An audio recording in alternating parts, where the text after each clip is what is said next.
Good afternoon. Thank you all for coming. I'd like to call to order the Board of Commissioners' regular workshop meeting. Today is Wednesday, December 11th, 2024, and it is 2 p.m. City Clerk, would you call the roll, please? Mayor Brooks, Here. Vice Mayor Taglerini, Here. Commissioner Kerr, Here. Commissioner McGinn, Here. Commissioner Gabai. Here. All are present. We have quite a crowd here today, and I believe that many of the individuals sitting in our audience are here to talk about the jetty, which is located on Subject 7, Finance. And if it is okay with the board, I'd like to ask to move that to the top above the city attorney, so it will be our first item of discussion. I agree. Okay, then we will change that. Public comment. Public participation is encouraged. If you are addressing the commission, step to the podium and state your name and address for the record and the organization or group you represent. Please limit your comments to 5 minutes and do not include any topic on the agenda. Public comment on agenda items will be allowed when they come up. If you would like someone at the city to follow up on a comment or question made at the meeting, you may fill out a comment card with the contact information and give it to the city manager. Comment cards are available at the back table in the commission chambers. Completing a comment card is not mandatory. Do we have any comments for items that are not on today's agenda? With no comments, we will move to finance. The financial analysis and preliminary damage assessment post-hurricane. Andrew? Great, thank you. So in this presentation, I just have 2 items on the agenda. One, we'll do a revenue and expense analysis. So let's talk about and learn about the costs that we've incurred to date, hurricane related, as well as the impacts of the hurricanes on revenues to the city. And I've given you a previous presentation on revenue loss estimates initially. I've made some revisions because we've looked at now we get more information. We've been able to look at a year-over-year comparison on October revenues, FY 2024, FY 2025. So I've made a couple adjustments here, there, and some revenue loss. So I want to present, I have a nice depiction of our reserve estimate as of 9/30/2025.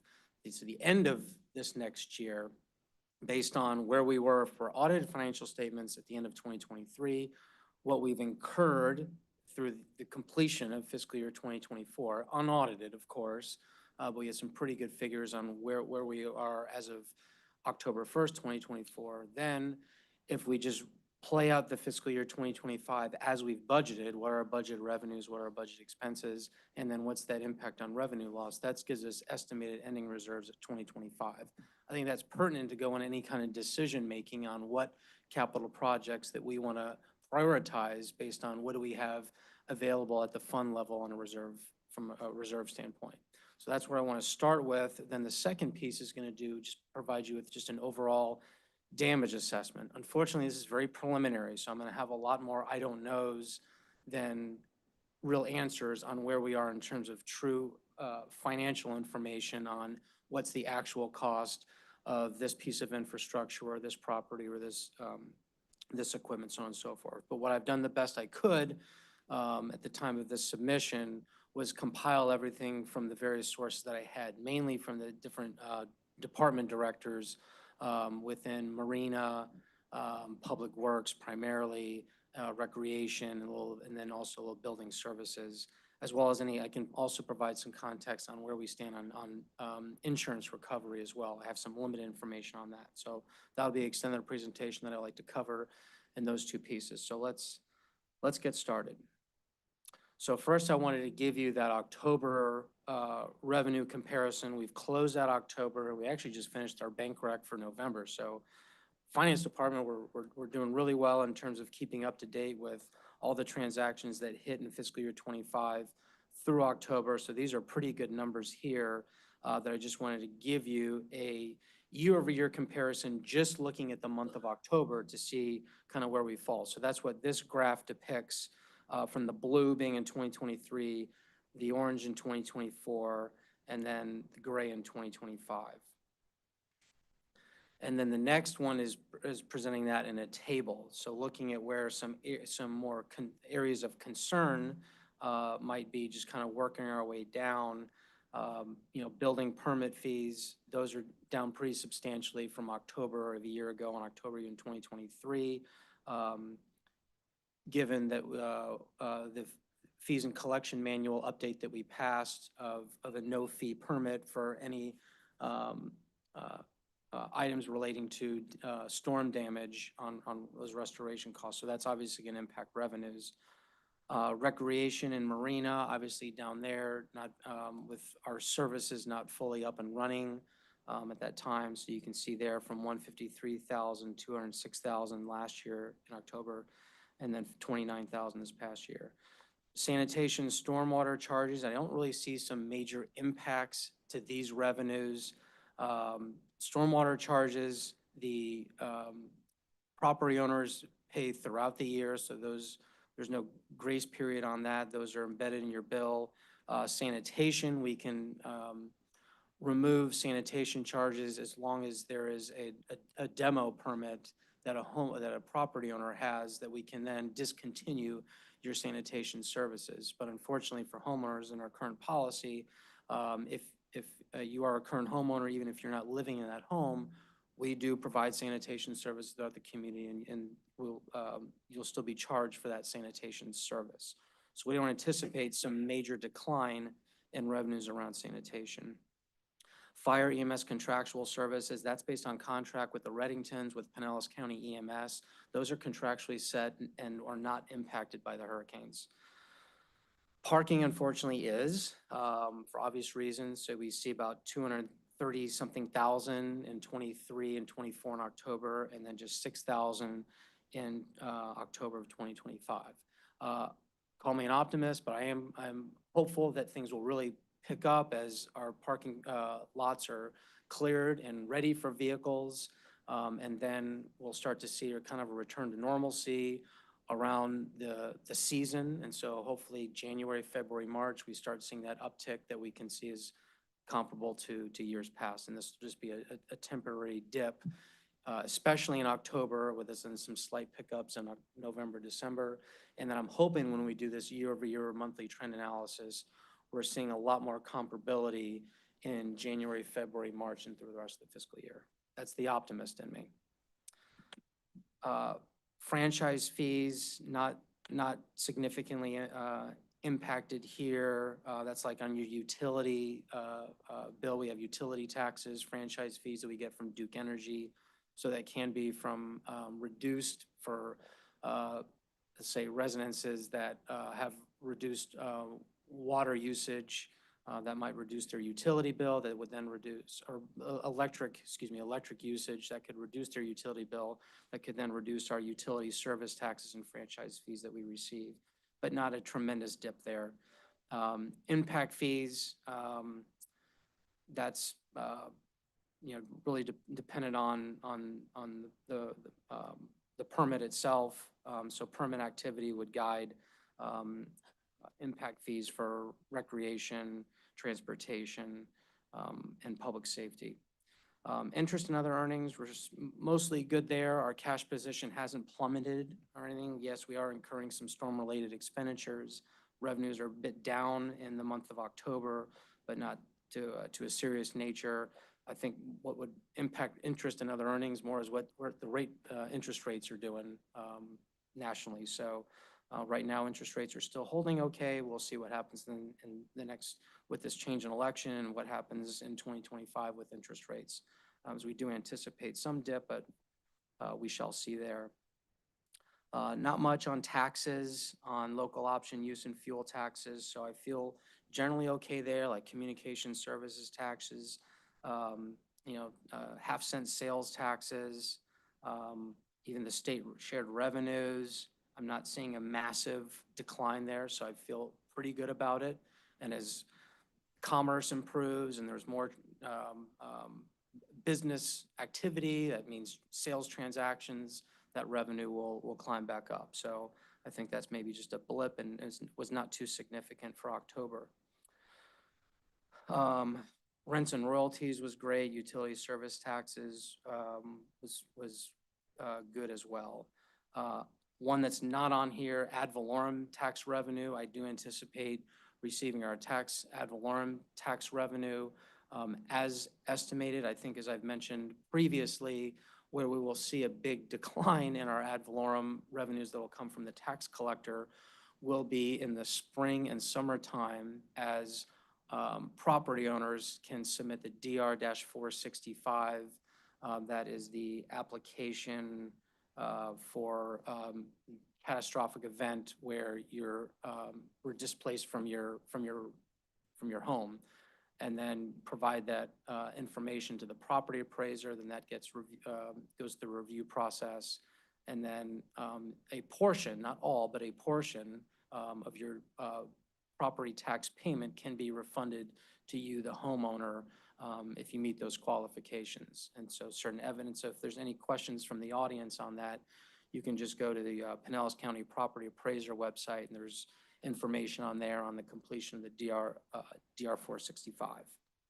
So that can impact our ad valorem tax revenue, but we won't see it right away because that is not even due for submission, I believe, until March 31st, if I'm not mistaken, is when that cutoff is. But don't quote me on that. Please go to the website so you can see for yourself. And then those refunds would get netted against collections for the city around that late spring, summertime. You have until March 1st, 2025. March 1st, not March 31st. 2025. Thank you. Thank you, Robert. 2025. So then the next table here, which I think is very important, is, okay, what is the financial health of the city? Where do we stand from a reserve standpoint? So the first row here, that available fund balance, and these are our main funds, those of which that are subjected to potential revenue loss. Marina, parking, obviously, sanitation and stormwater to a much lesser degree. General fund, the big culprit there, ad valorem taxes, as I mentioned. Archibald fund, mainly there is going to be, we get parking revenues in the Archibald, at Archibald Park, in that parking lot. So we're going to see reductions there. Building fund, we've talked about there with no charge permits. And then the local option sales tax fund is that discretionary surtax that's based on those commerce sales activity within businesses within the city of Madeira Beach. So that first row, the available fund balance, those are true numbers based on our audited financial statements. Then your actual revenues and expenses year to date. Our books aren't completely closed, audit done. We're still going through that process, but these are pretty near complete numbers. So then that gets us to just difference between revenues and expenses. That gets us to our available reserves as of 10/1/2024. Then I put in the line for our projected revenue reduction, and that's derived from the following pages where I give you some of that detail to say, here are these individual revenues, and here's my best guess estimate of what that percentage revenue loss can be, and that's what goes into that row. Then if we just say, our actual results will absolutely mirror budget, which of course it never does, but let's pretend that it does. This would be the budgeted revenues and transfers in, budgeted expenditures, transfers out at the fund level to then derive ultimately that estimated fund balance of September 30, 2025. So if we were in a deficit position on many of these funds, especially the general fund, I would be very concerned. But overall, you can see where we're at on estimated available fund balance of September 30, 2025. The biggest concern really is in the stormwater fund, and that really has nothing to do with the hurricanes. We've got major stormwater renovation projects. And so we already have multiple areas that are already in process. And then you can see budgeted almost 11.8 million budgeted for fiscal year 2025. And we can talk about the likelihood of endeavoring in that particular, I can't remember, what is it, Area 9 that was pretty costly. But we're also actively exploring potential grant funding opportunities as well to help provide a revenue source and a grant revenue source into the stormwater to help defray some of those capital expenditures.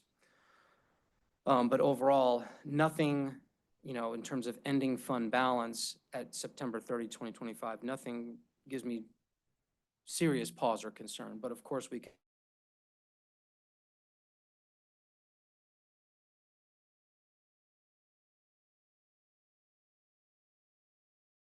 what you see here is if we complete everything that was budgeted.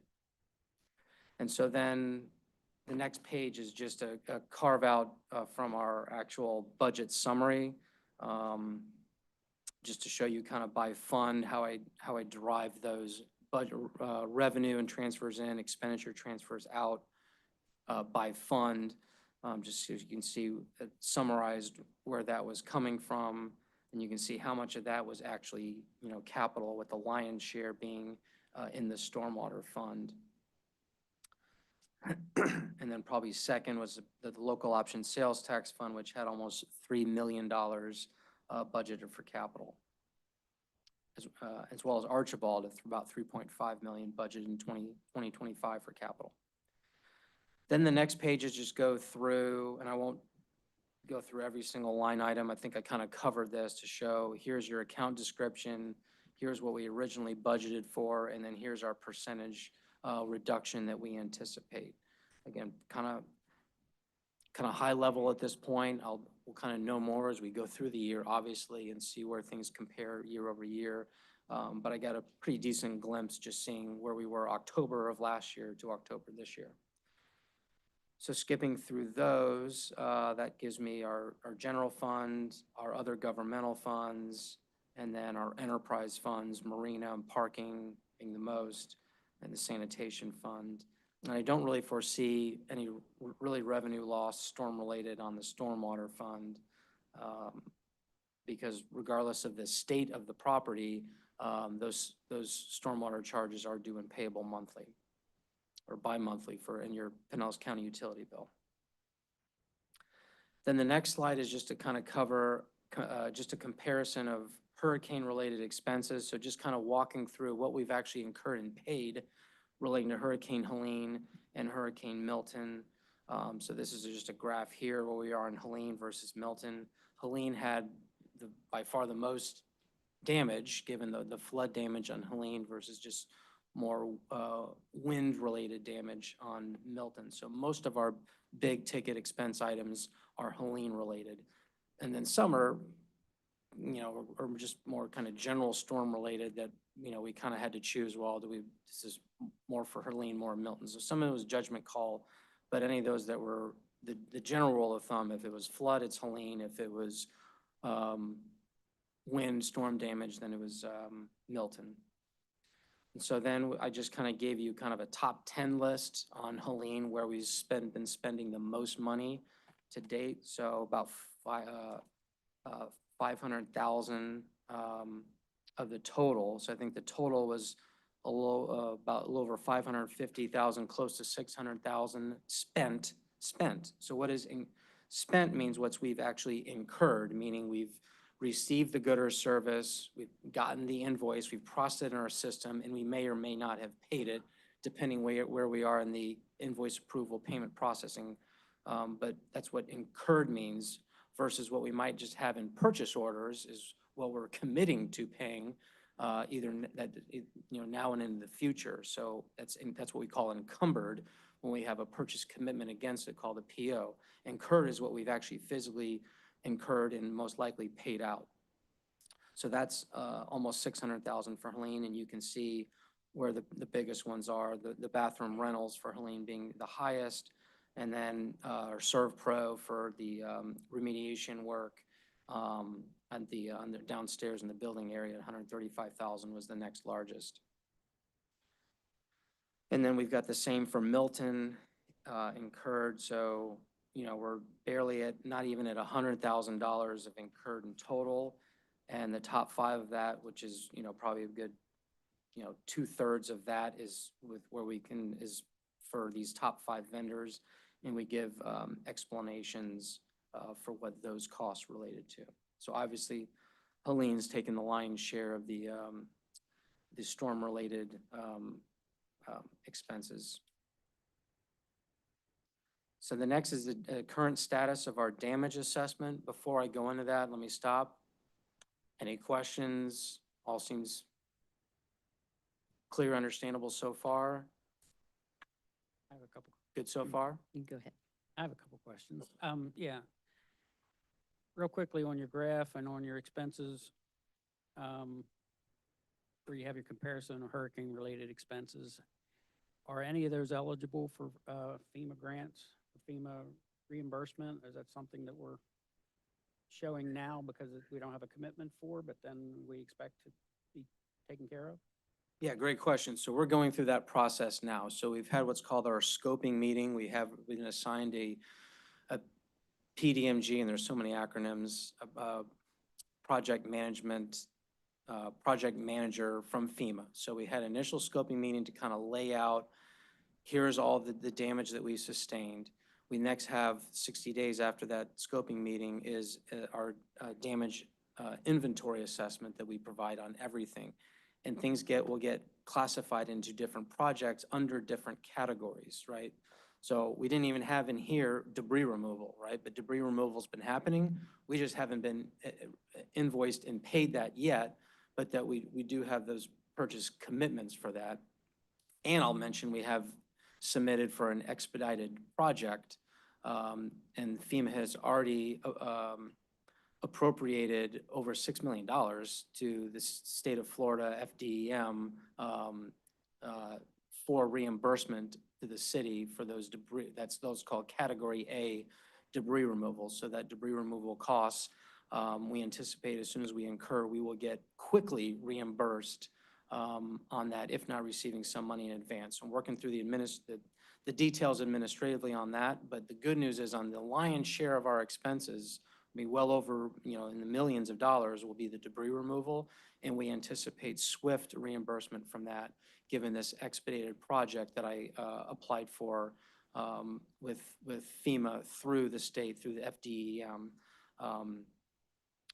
So the short answer is we anticipate most, if not all, of our expenses that we're incurring that are hurricane related will either be reimbursed through insurance and then through FEMA. And also even the deductible for insurance can even be eligible for FEMA reimbursement as well. However, FEMA will go through all that, and there could be some certain expenses that might be disqualifying for whatever reason. So it's a little preliminary for me to say all of it, but we do anticipate the vast majority of it, but we just got to work through that process where we'll be, and we've already, like I said, undertaken that, where we're going to be partitioning our different expenses into categories and projects, submit them with all the documentation and support, and then have a good idea when I can come back to you all later and said, this is what we're submitting, and this is what we're anticipating to be subject to reimbursement, and this is what might be out of cost at the end of the day to the city.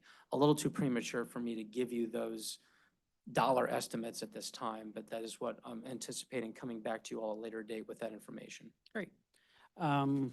So I'm assuming that the graph pretty much reflects these top 10 vendors. It correlates. But I don't see anything as far as overtime. I expect that the overtime number with staff has to be a big number. Is that also eligible for FEMA? It is, yes, depending on the category. So there could be some, like Category B, emergency protective measures, where our staff is going out and clearing the streets and providing support to the community in various ways. But that's not highlighted here. It is not. These are just expenses relating to vendors, yeah. But Okay. I can certainly provide you reporting on overtime costs incurred. As it comes together, there's, Yeah. it is what it is. We had to do what we needed to do, so. Had to do what we had to do, and we are tracking that. So we are tracking that Yeah. rather meticulously, both the, that Cat B time that I mentioned, as well as Cat Z, which is the actual managerial administrative aspects of managing the FEMA grant, and that's reimbursable regardless of overtime 100%. So we're compiling that information as well, like my time, or part of my monthly invoice to you all is going to be, we hope, eligible for FEMA reimbursement. Great, So great. up until now, we've only been reimbursed essentially personnel costs in prior storms, for the most part. This will be the first time that it's considerably other than personnel time, as At you least, see. in at the- least it's, at least that tells me that personnel shouldn't be an issue. Correct, no, it will not be. That's an easy one. That's why you probably wasn't put in here to begin with, I would imagine. Yeah, and we are submitting it, as Andrew stated, every expense to be reimbursed. Absolutely. Yes. Just a question, just so I can understand, I kind of found that if I don't understand it, somebody else doesn't understand it. So overall, am I looking at, from your numbers, roughly $2 million loss in revenue or $4 million loss in revenue? Because I'm looking at the enterprise funds losses and do I add these all together? Are we kind of looking at, right now, kind of spitballing, I'm feeling. Well, they're listed by fund, so if you go, we're right, looking at about a $4 million. about 4.4 million as of right now. Okay. Our total, of the total city's Loss budget, in- which this year was a little over 40 million.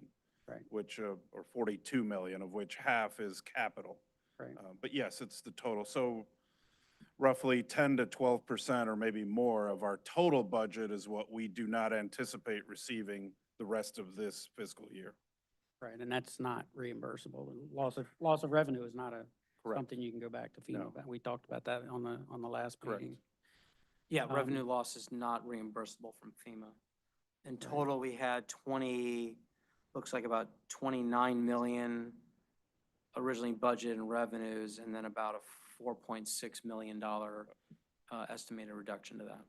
And this question really is to Robin. Do you have a feel for the businesses where we are now? Is it 50% of them back, 20% of them back, 80% of them back? Probably a little above 50%. A little above, yeah. So you should be able to, I mean, in terms of retail, brick Oh, and the mortar, yes. tourism, I'm Yeah. thinking. Well, So, if you add tourism, if you take into account condos, no.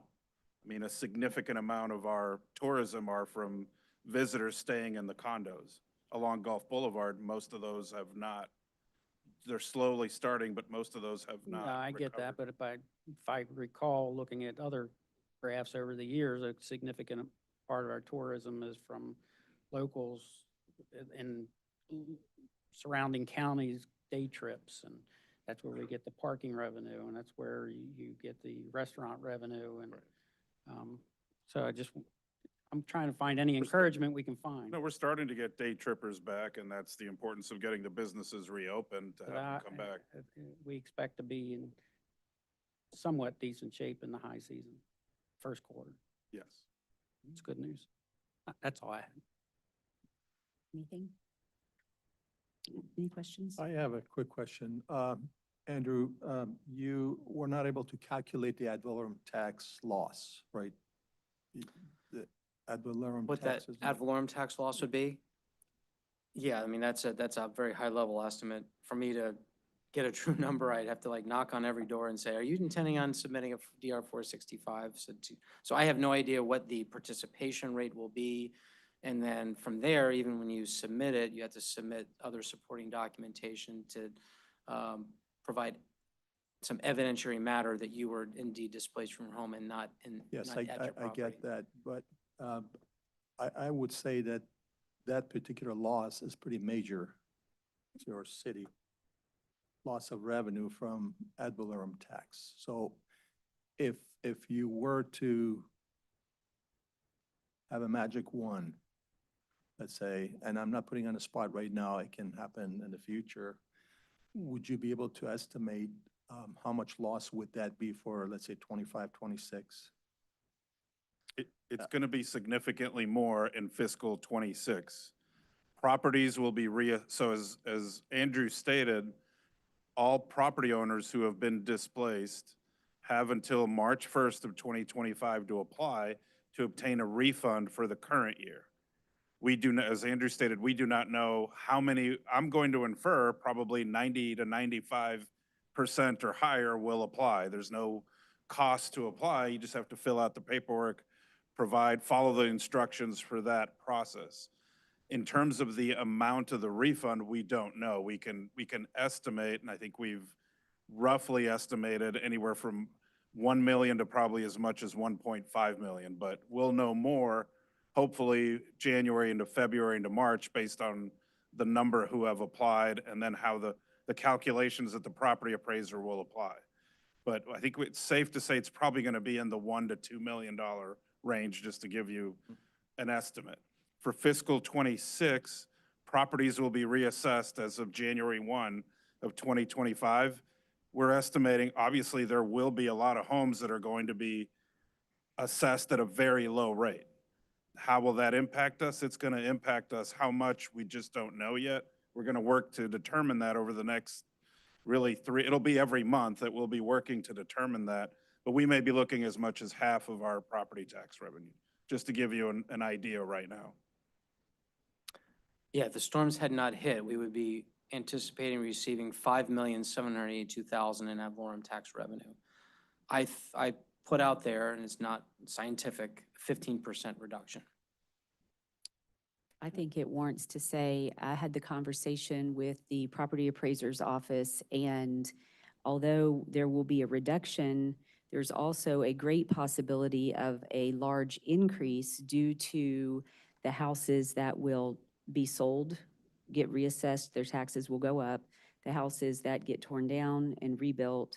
So I don't think there is a crystal ball based off of the conversation I had with the property appraiser. I think that in the end, we could end up with no loss of tax revenue. If I might, I would agree with the mayor. You got to remember, the only part of that loss is going to be on the structure. The value's in the dirt. The land. So I agree, but we're talking about fiscal year '26, right? So that all plays into what our true taxable values citywide will be, and I totally agree. You're going to have some revaluations based on the dirt. That's going to increase based on sales activity, 100%. You know, that's hard to forecast. 25, that doesn't play into it at all because we're based on that 1/1/2024 assessed value. There is just what's the participation level and the request for a partial rebate. I have one other question. You had stated that the stormwater tax will still continue to come in, and there should not be any loss with the stormwater tax. Is that stormwater tax also is mostly for commercial, or does that also include residential? It includes residential. And so there's two ways that you can assess stormwater. You can do it through an assessment on your property tax bill, or you can include it in your utility bill. The city of Madeira Beach includes it in the utility bill. So it's paid along with customers' water, wastewater, and sanitation utility. And then we receive that money from Pinellas County Utilities. And if they can't afford to pay that, what would happen? Well, it's, you know, like any customer not paying their water bill, you know, subject to shut off. Well, you if, know, I lien mean, on if the they're prop- not there to use the water, so there's not a whole bunch of, you know, the bill is not that much. That's But true. I mean, there'd just be a utility lien at the end of the day. And keep it, the stormwater fee's $10 a month for most for residential. It's actually the smallest fee on your Pinellas County utility bill for all residential. Well, I've been talking to some residents, and, you know, and people are hurting. So we need to make every effort to help as much as possible.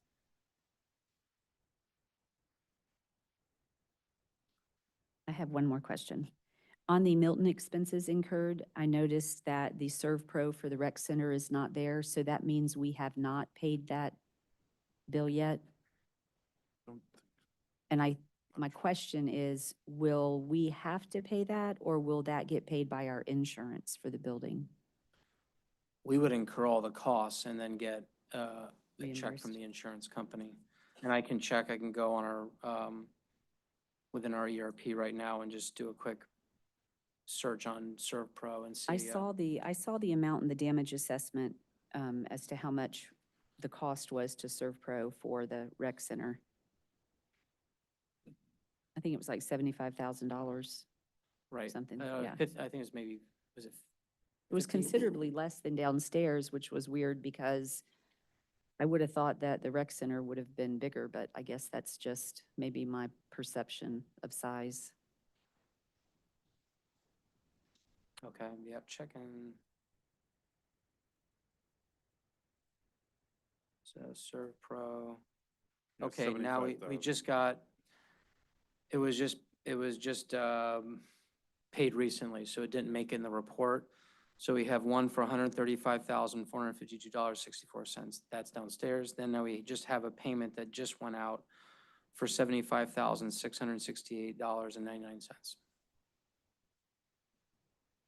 Thank you, Andrew.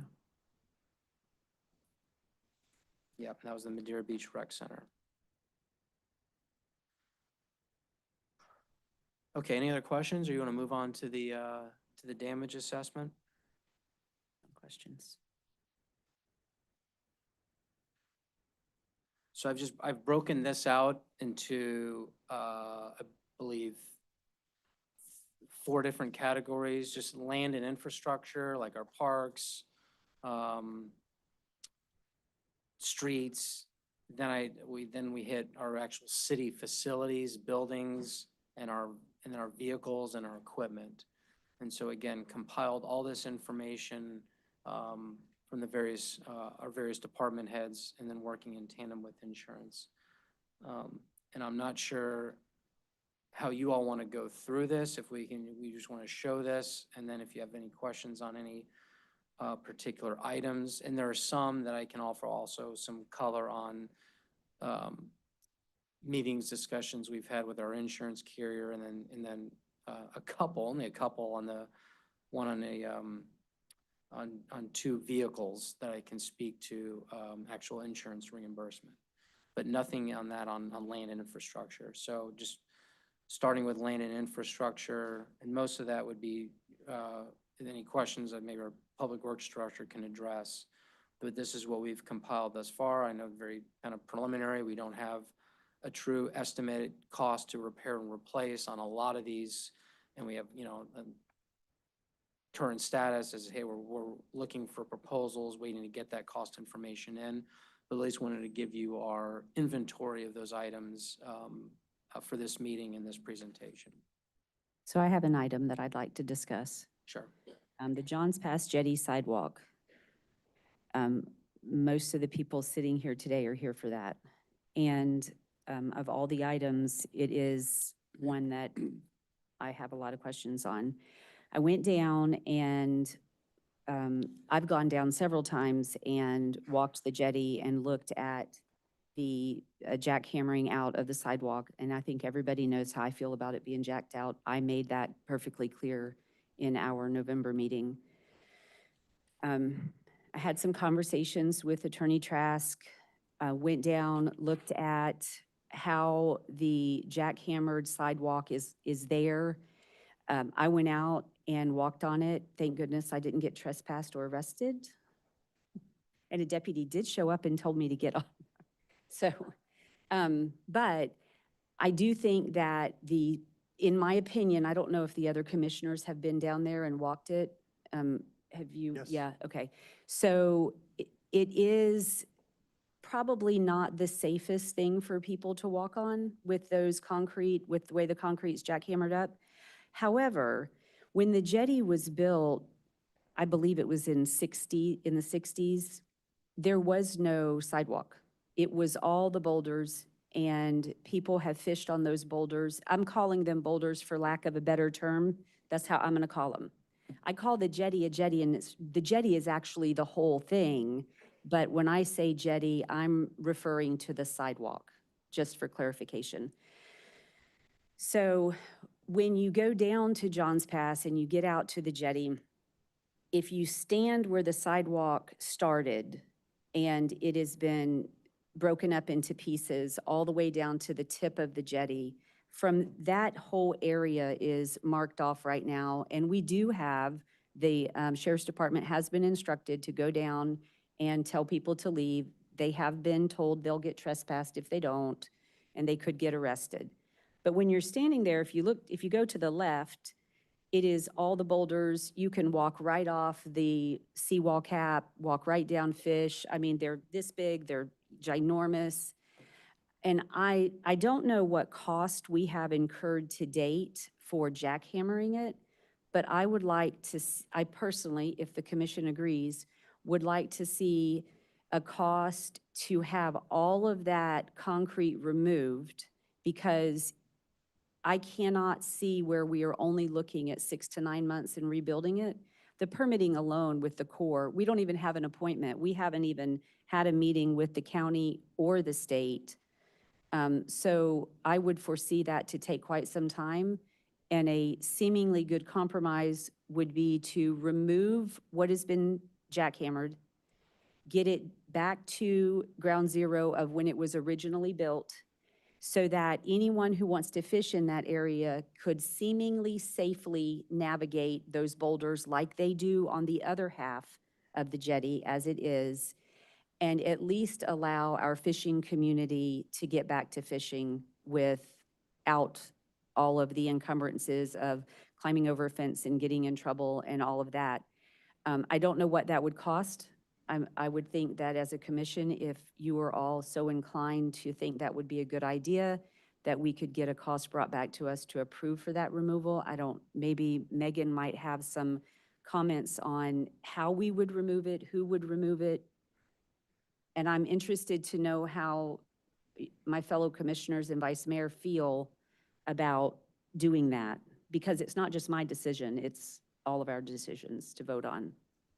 Well, the first question in my mind is, what prompted to remove the sidewalk? I understand there was a lawsuit and there was some probably, maybe unsafe, but it was not entirely unsafe. Maybe there was a separation between a couple of panels here and there, and that could have been adjusted. But just an overall picture, and we need to express this to our citizens, what prompted to, besides that, as far as safety, was there any other reason for removal of the sidewalk? Safety. And exactly what you stated, the lawsuit, our insurance paid $50,000 for the trip and fall. The uncertainty as to who owned what, but the mediation settlement for that lawsuit determined the city owns the sidewalk and the county owns the rocks underneath it. That's what was the result or the resolution from the settlement of the lawsuit.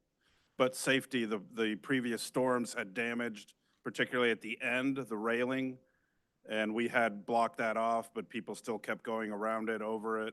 So the decision was made, remove it, let's redo it, and that's where we are today. And so we do have a meeting scheduled tomorrow with the Corps to begin that process, but that's, the reasoning behind it is safety, and that's the main reason for it, and really the damage that the storms had led on the actual sidewalk and the railings at the end of the sidewalk, which is what was stated at the last meeting. Are we planning on rebuilding that sidewalk, or you're just not wanting to Yeah, have? it's going to be redone, all of it. Okay. Now, as far as coastal construction line, did we have to maybe consult with the state to remove all that, or we just did it?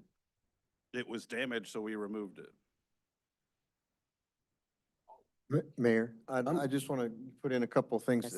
On my visits, the first thing that struck me when I saw our jetty with the rocks, right, is it looks just like Blind Pass. There's a jetty, a rock jetty there, and Paso Grill, across from the hurricane, there's a jetty there.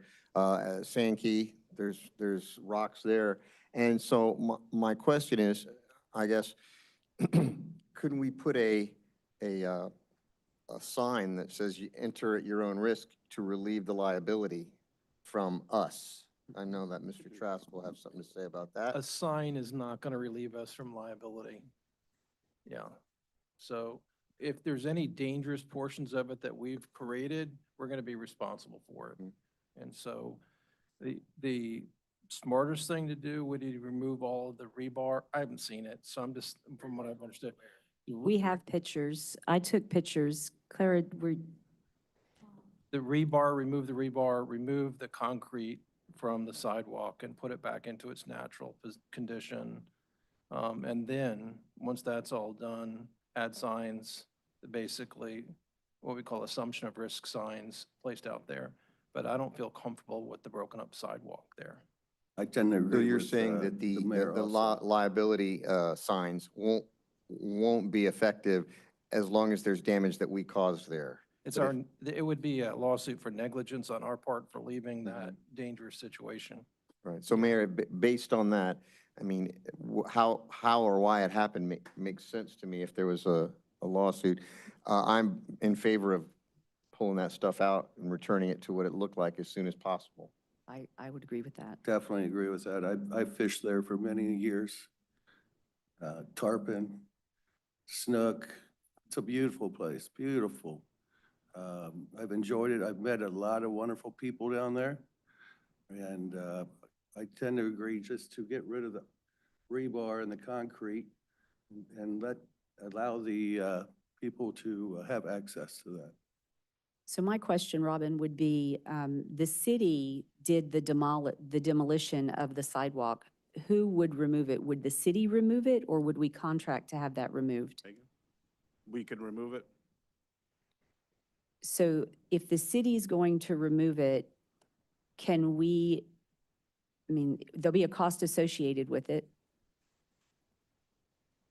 right? I mean, there would be however many hours. I don't think that, in my opinion, I don't see how we don't remove it because it needs to be put back safe so that it can be accessed. Can we discuss this today, right now, and add it to our next meeting to vote on that the city would remove that concrete and we can go ahead and move forward so that we don't have to wait until January because the cost associated is internal, it's not a contractor? Would that be reasonable for us to be able to do, or can we do that, Attorney Trask? So you cannot do it at this meeting. This is a workshop meeting. You can do it at regular meetings. So if you want to address that the next meeting and you want to give direction to the city manager to do something in particular, then you can give him direction at that meeting and then he will, follow up on it. So on the next Yeah. meeting, we can go ahead and vote on that, correct? Since there is no external cost, You don't. yeah, Can. you can do it at the meeting at 4:00. Okay, we can expedite that. So Okay. does the commission agree to do that and have it added? Do you have any concerns? No, I'd support that. Okay. I agree with I that. would, I would follow Mr. Trask's advisement.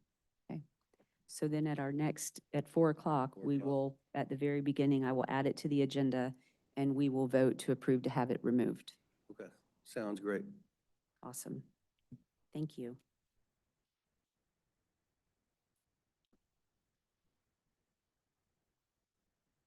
Do you see anything else on there you have questions on?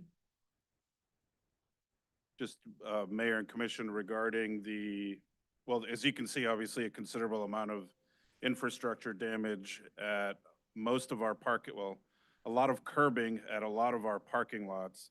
Johns Pass Park, you can look at everything from the parking stops to fencing.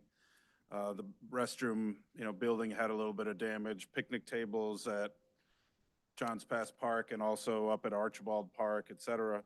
And just to give you the detail of that, as well as if you go along the other parking lots and the damage that occurred, we still have, Megan, about a dozen access points that are closed. Well, maybe not a dozen,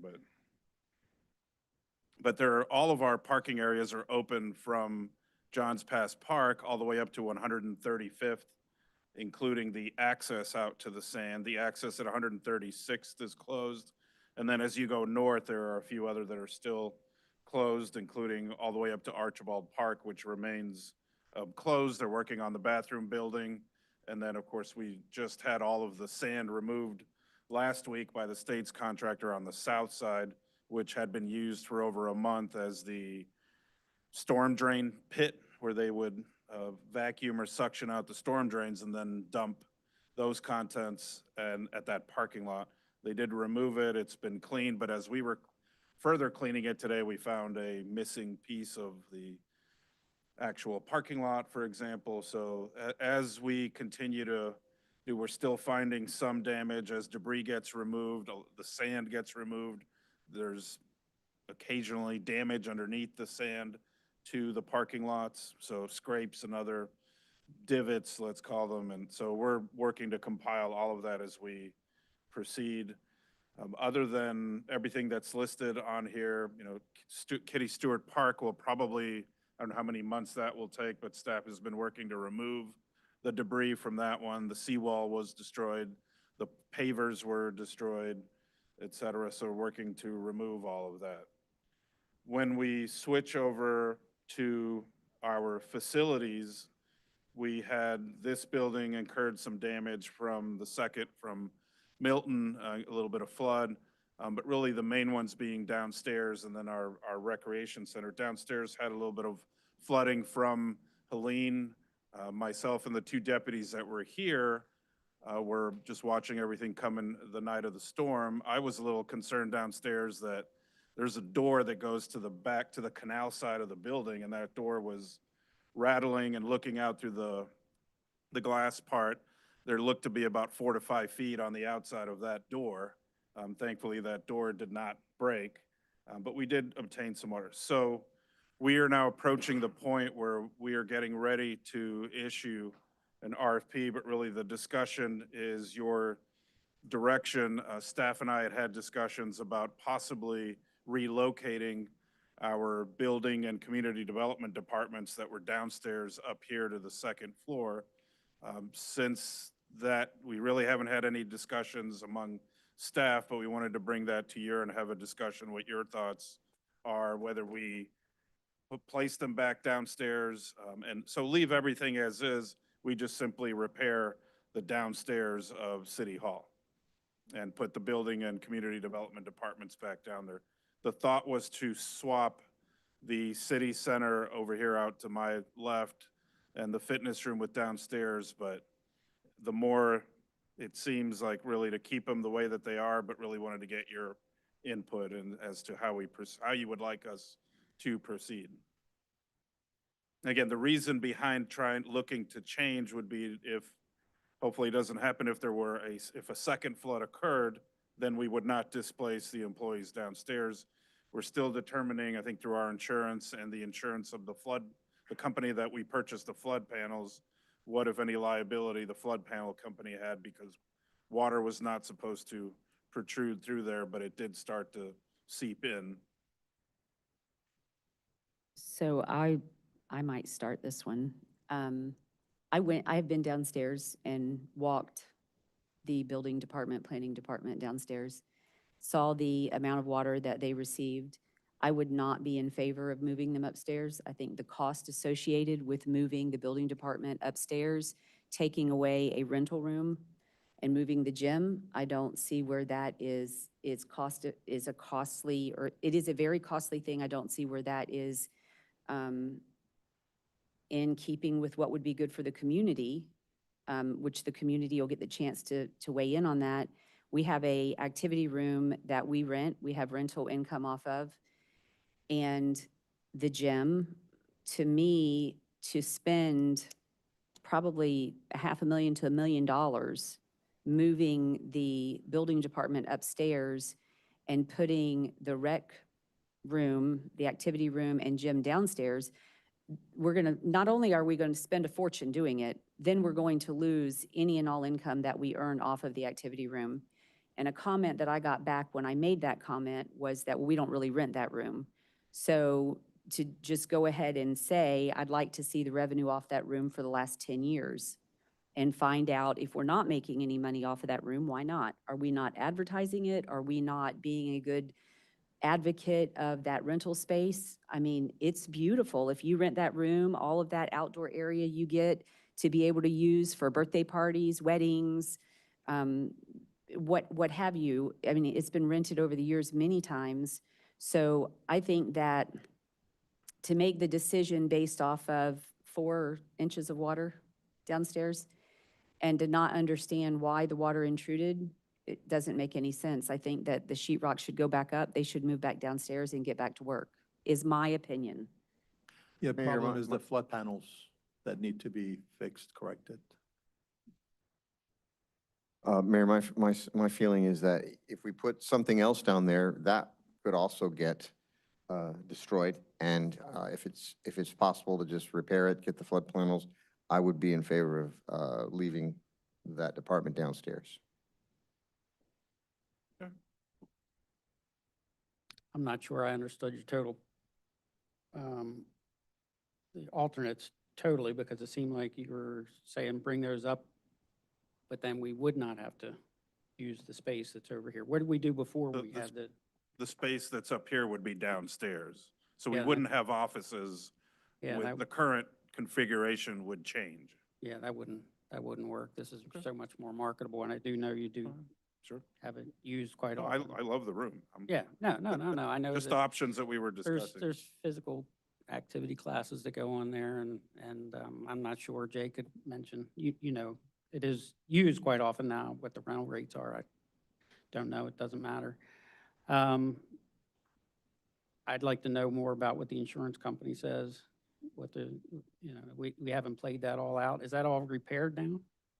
No, we're waiting, after this, we're going to issue an RFP to repair both the rec center and downstairs. Okay, what I would recommend, though, is anything electronic, anything electric, I don't know if it was before or not, that it be elevated. Right. Other than that, Didn't get one. I don't think the electrical got water. yeah, any of the printers or computers or any of that be elevated to a point that's most reasonable. And continue your discussion with the insurance company and the barrier people. You know, some of them work. If this one didn't work, why didn't it? So keep it as is. Yeah, I agree. I think we should keep it as is, and continue to make money on it. And hopefully in the future, we can bring in more different events, It's a great room. It's a beautiful room. So I'm inclined to say the same thing. The other items, just the last item being the vehicles and equipment. I think for at least one of the vehicles, we did receive, Andrew, the insurance proceeds. Do you have a? So for we've the- Received? For the Chevy Equinox, we received $13,860. And then we are waiting to receive payment on the street sweeper.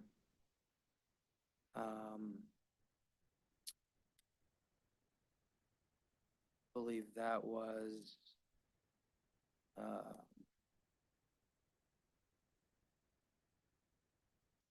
we had an offer and acceptance for $191,054 for that Elgin street sweeper. So waiting to receive that insurance check on that one. And then on the Kubota, hoping, I think, to receive about 21,000 on the Kubota, but that one's still in the works.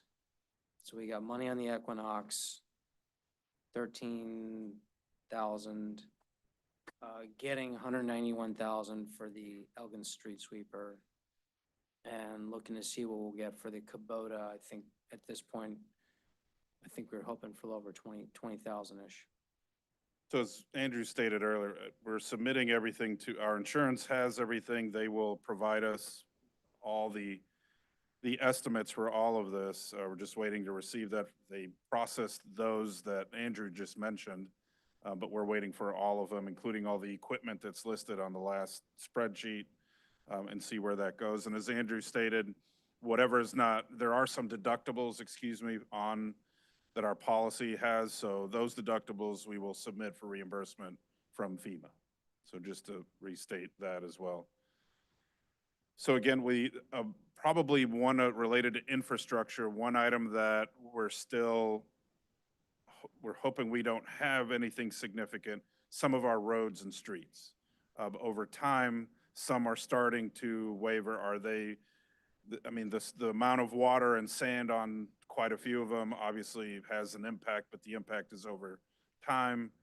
So just in case you may hear, we all may hear as we go forward, hey, this just showed up, and we'll see how that all, but we're keeping that obviously under review every street in our city, particularly closer to the Gulf, to make sure that obviously it gets addressed, including the stormwater infrastructure. We did have obviously some damage in a few areas, but we are continuing to address that almost daily that we're on site. Robin, you brought up a very, very good point. This Helene damaged, in a lot of cases, the base for our roadways. Could we maybe work with FEMA to get some reimbursement and fix those streets?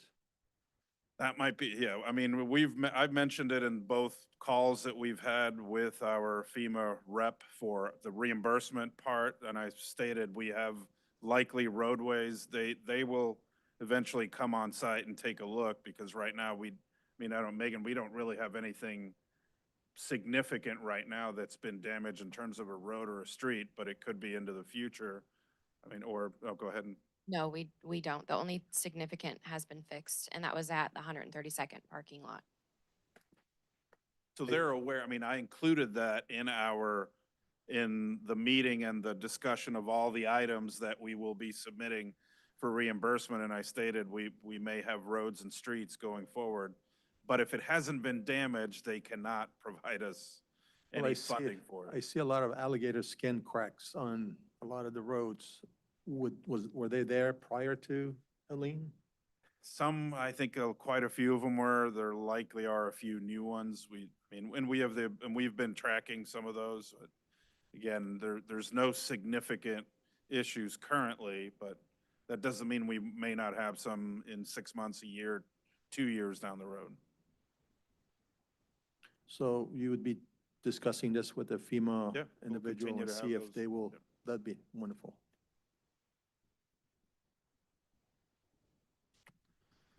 Comments? I was just wondering, there's no common, like taking test scores or anything like that, that's not common practice. Not common practice unless you're planning for a road project. I just did 8 test samples out on Bay Point. So, and that was done, I believe that was done prior to Helene. I would have to double check.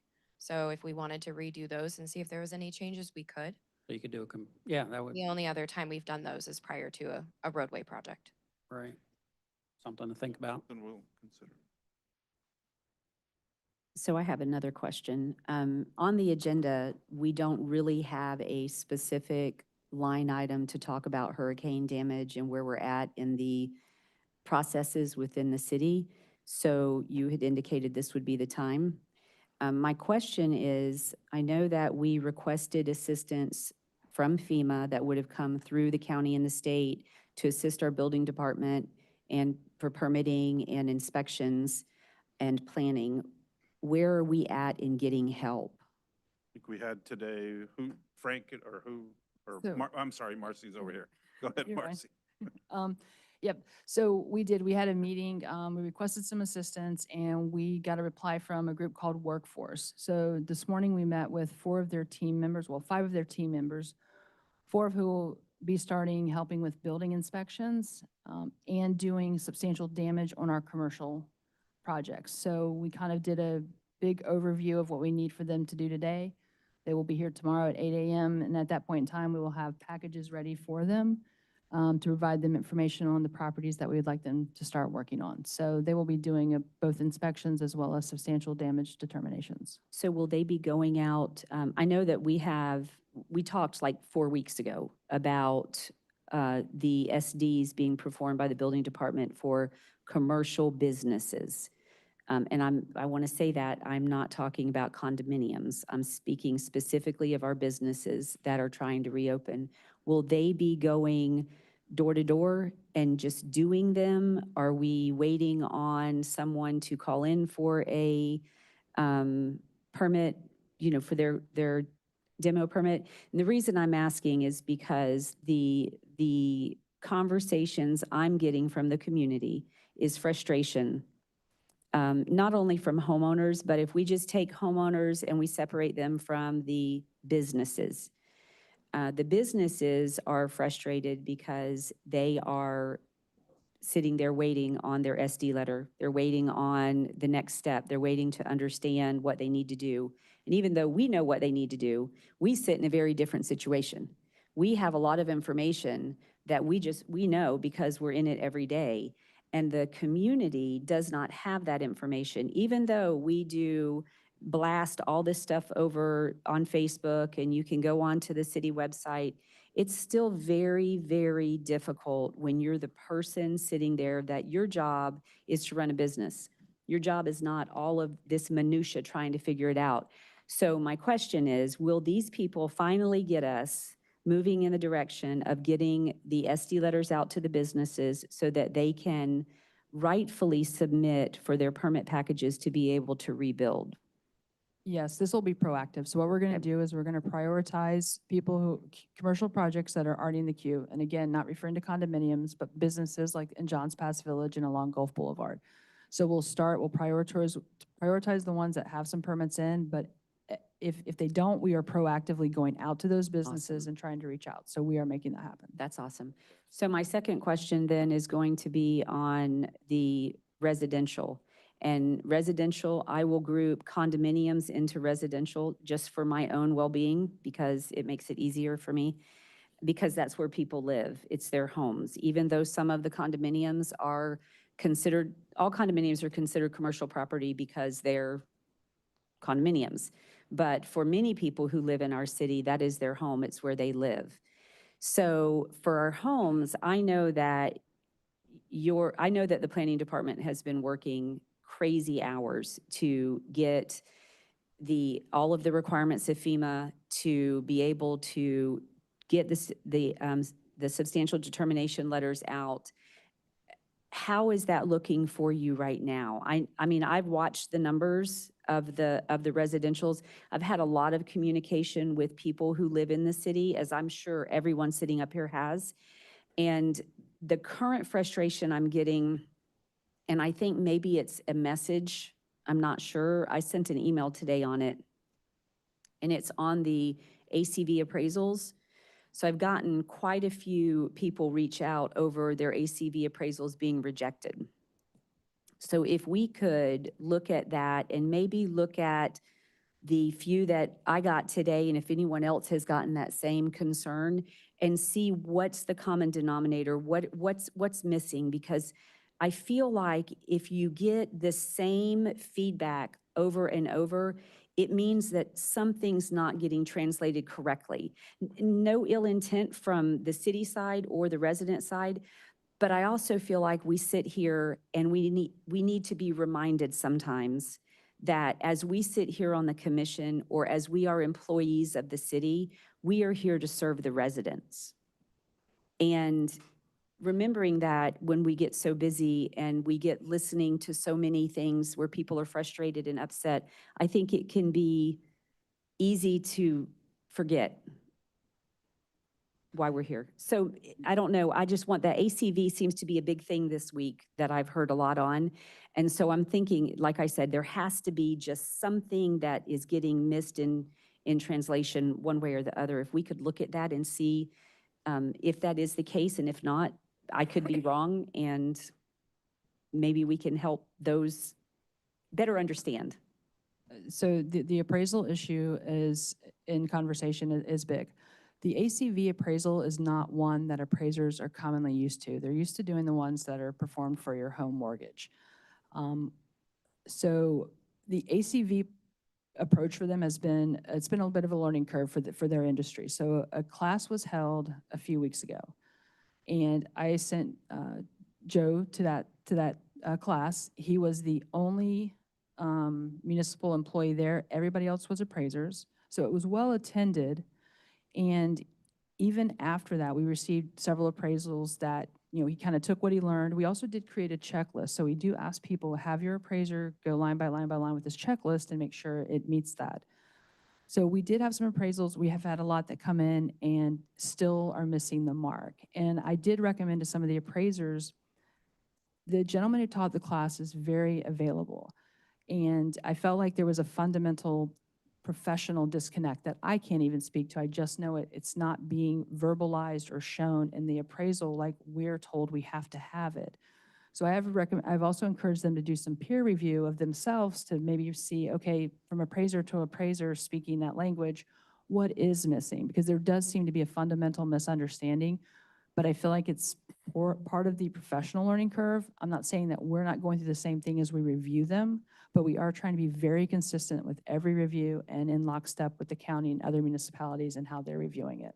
So I wonder is, because in communicating with other municipalities, and I wonder if, is it possible maybe that other municipalities are accepting these appraisals? Because one of the things I'm hearing is, well, my appraiser is doing appraisals up and down the beach. They're accepting them everywhere but Madeira. So could it be that? I mean, and that'll be the conversation probably offline when you look at those different addresses to see.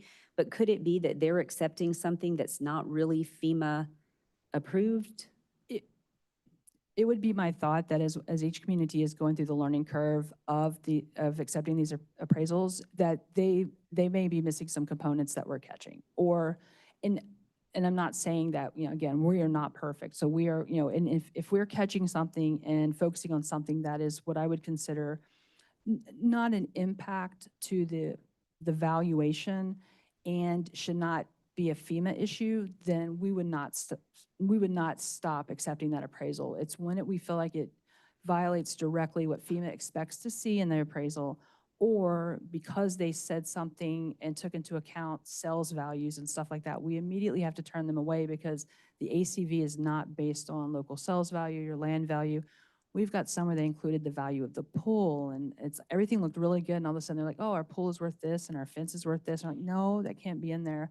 Some even included architectural fees. Like you looked at it and everything looked really good, but you're like, why are architectural fees? And they shouldn't be in there. So it's things like that that we're catching. And, but obviously we're trying to do everything we can to expedite the process, but within the rules by which, we're told we have to play.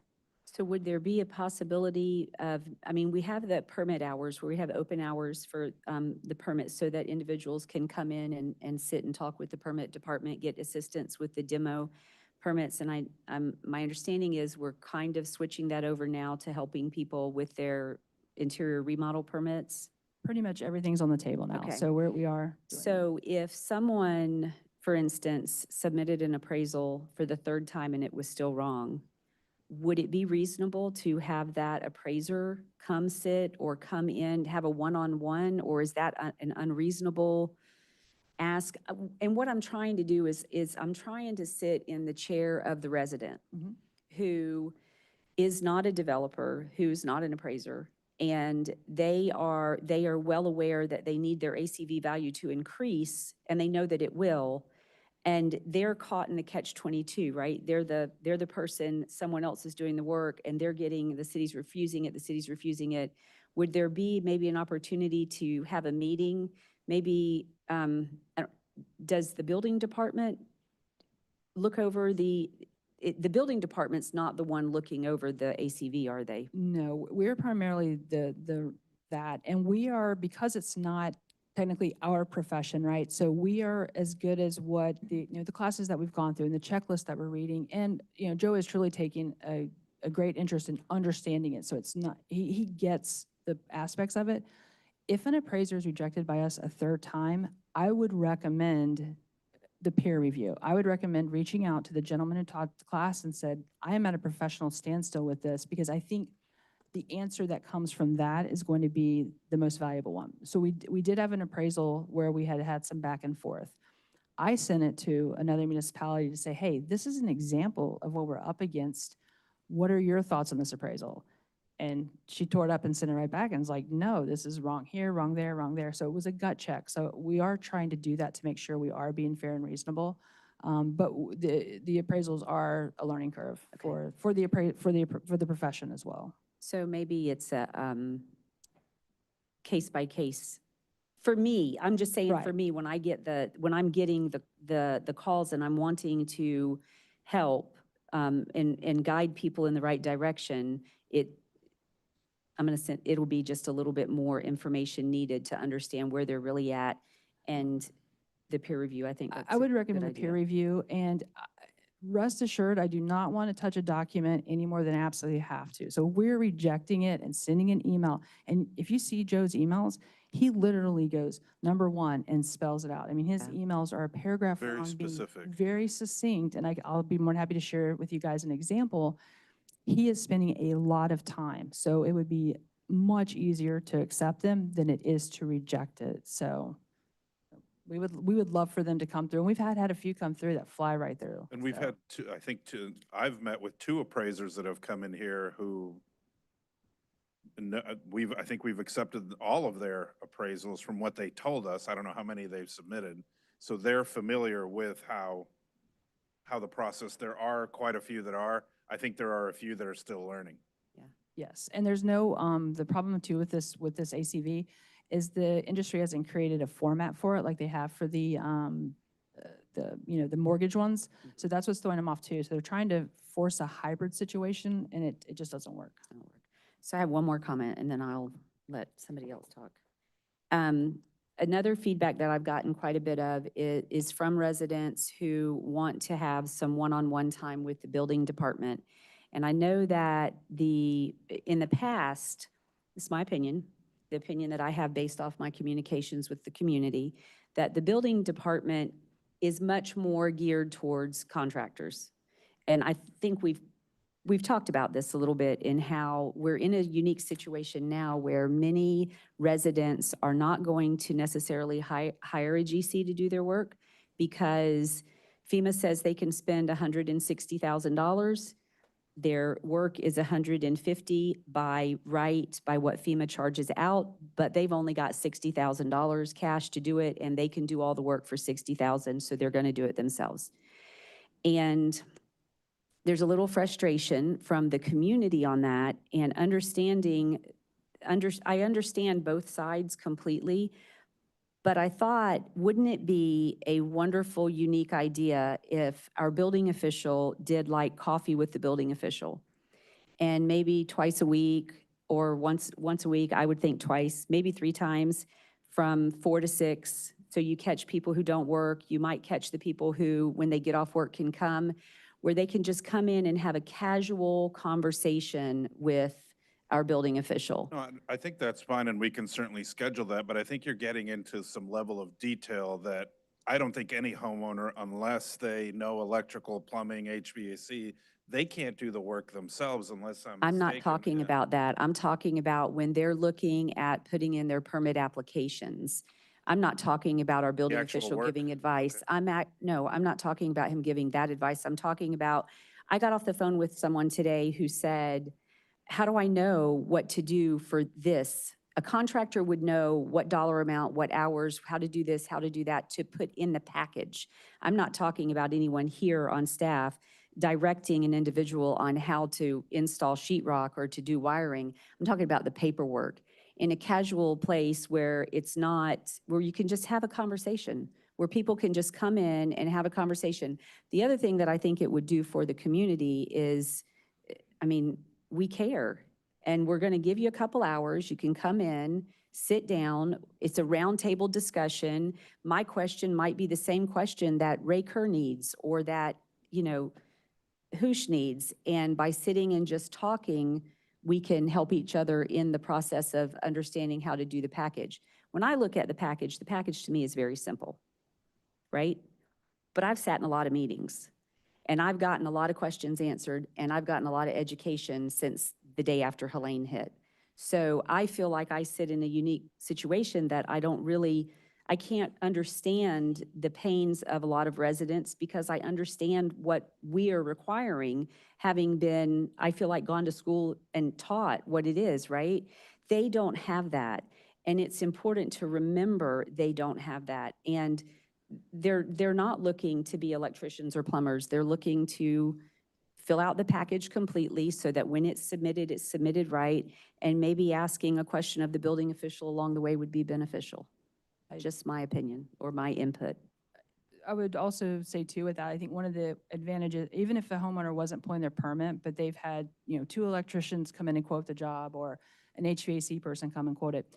I also find people feel like you know, is this really right? Do I really have to do this per the Florida Building Code? Do I have to replace this or do that? So even answering some homeowner questions that they're being told by contractors, just to kind of confirm and gut check what they really have to do versus what maybe they're being sold on doing. I think those two, I've gotten a lot of questions like that, where I think people just want a comfort level that they're making the right decision and headed in the right direction with those repairs and with, you know. I mean, I think that that would be a great opportunity for people to be able to get that help.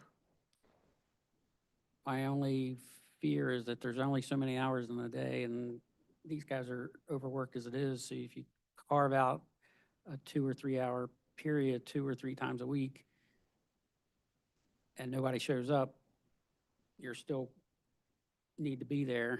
Wouldn't it be easier to have a dedicated email address? You can get your answers, questions? No, Okay. no. I can tell you right now, emails and phone calls don't get answered they get answered, but not in a timely fashion I mean, they get hundreds of emails. Let me go back.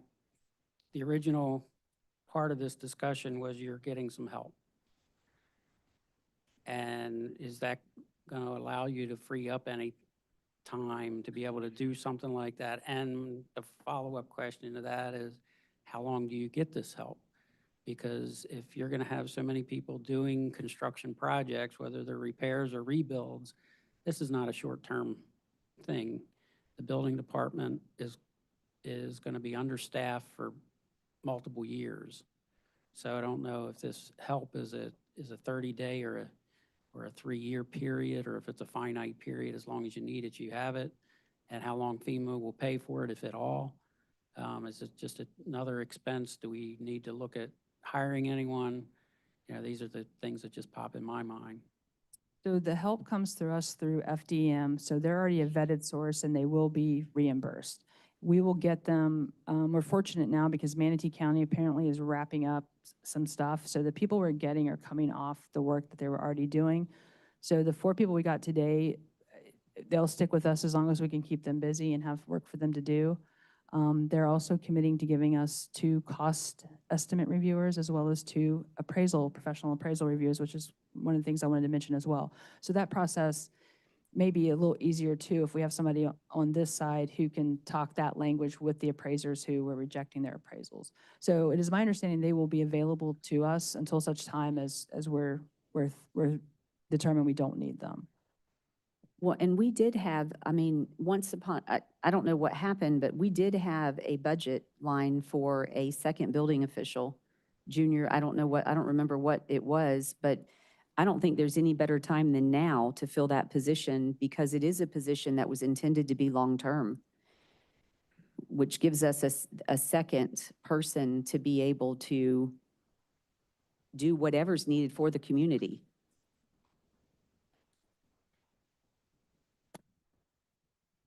Mayor, if we could go back to your concern with the citizens and the knowledge that they need to gain, would it make sense to, and I've discussed this with some residents, would it make sense to create a task force committee out of local residents?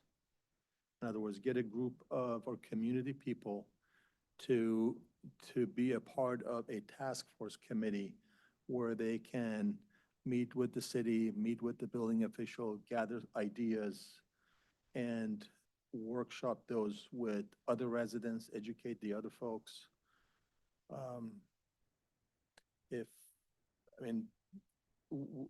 Could we arrange that? And if that could be arranged, I'd be willing to, work with that particular task force committee to have meetings with them to discuss their concerns and bring any issues back to this board. I'm not sure how that would work, Robin. How would that? I think you would be the ones, we could advertise and then ask people, and then they'd come in here, and you would appoint similar to one of the planning or the civil service commission, but maybe not to that extent. I know before the hurricane, I had sat down with Robin and city staff, and we had scheduled monthly meetings that I was going to have outside of City Hall to be able to sit down with residents and talk openly about different topics.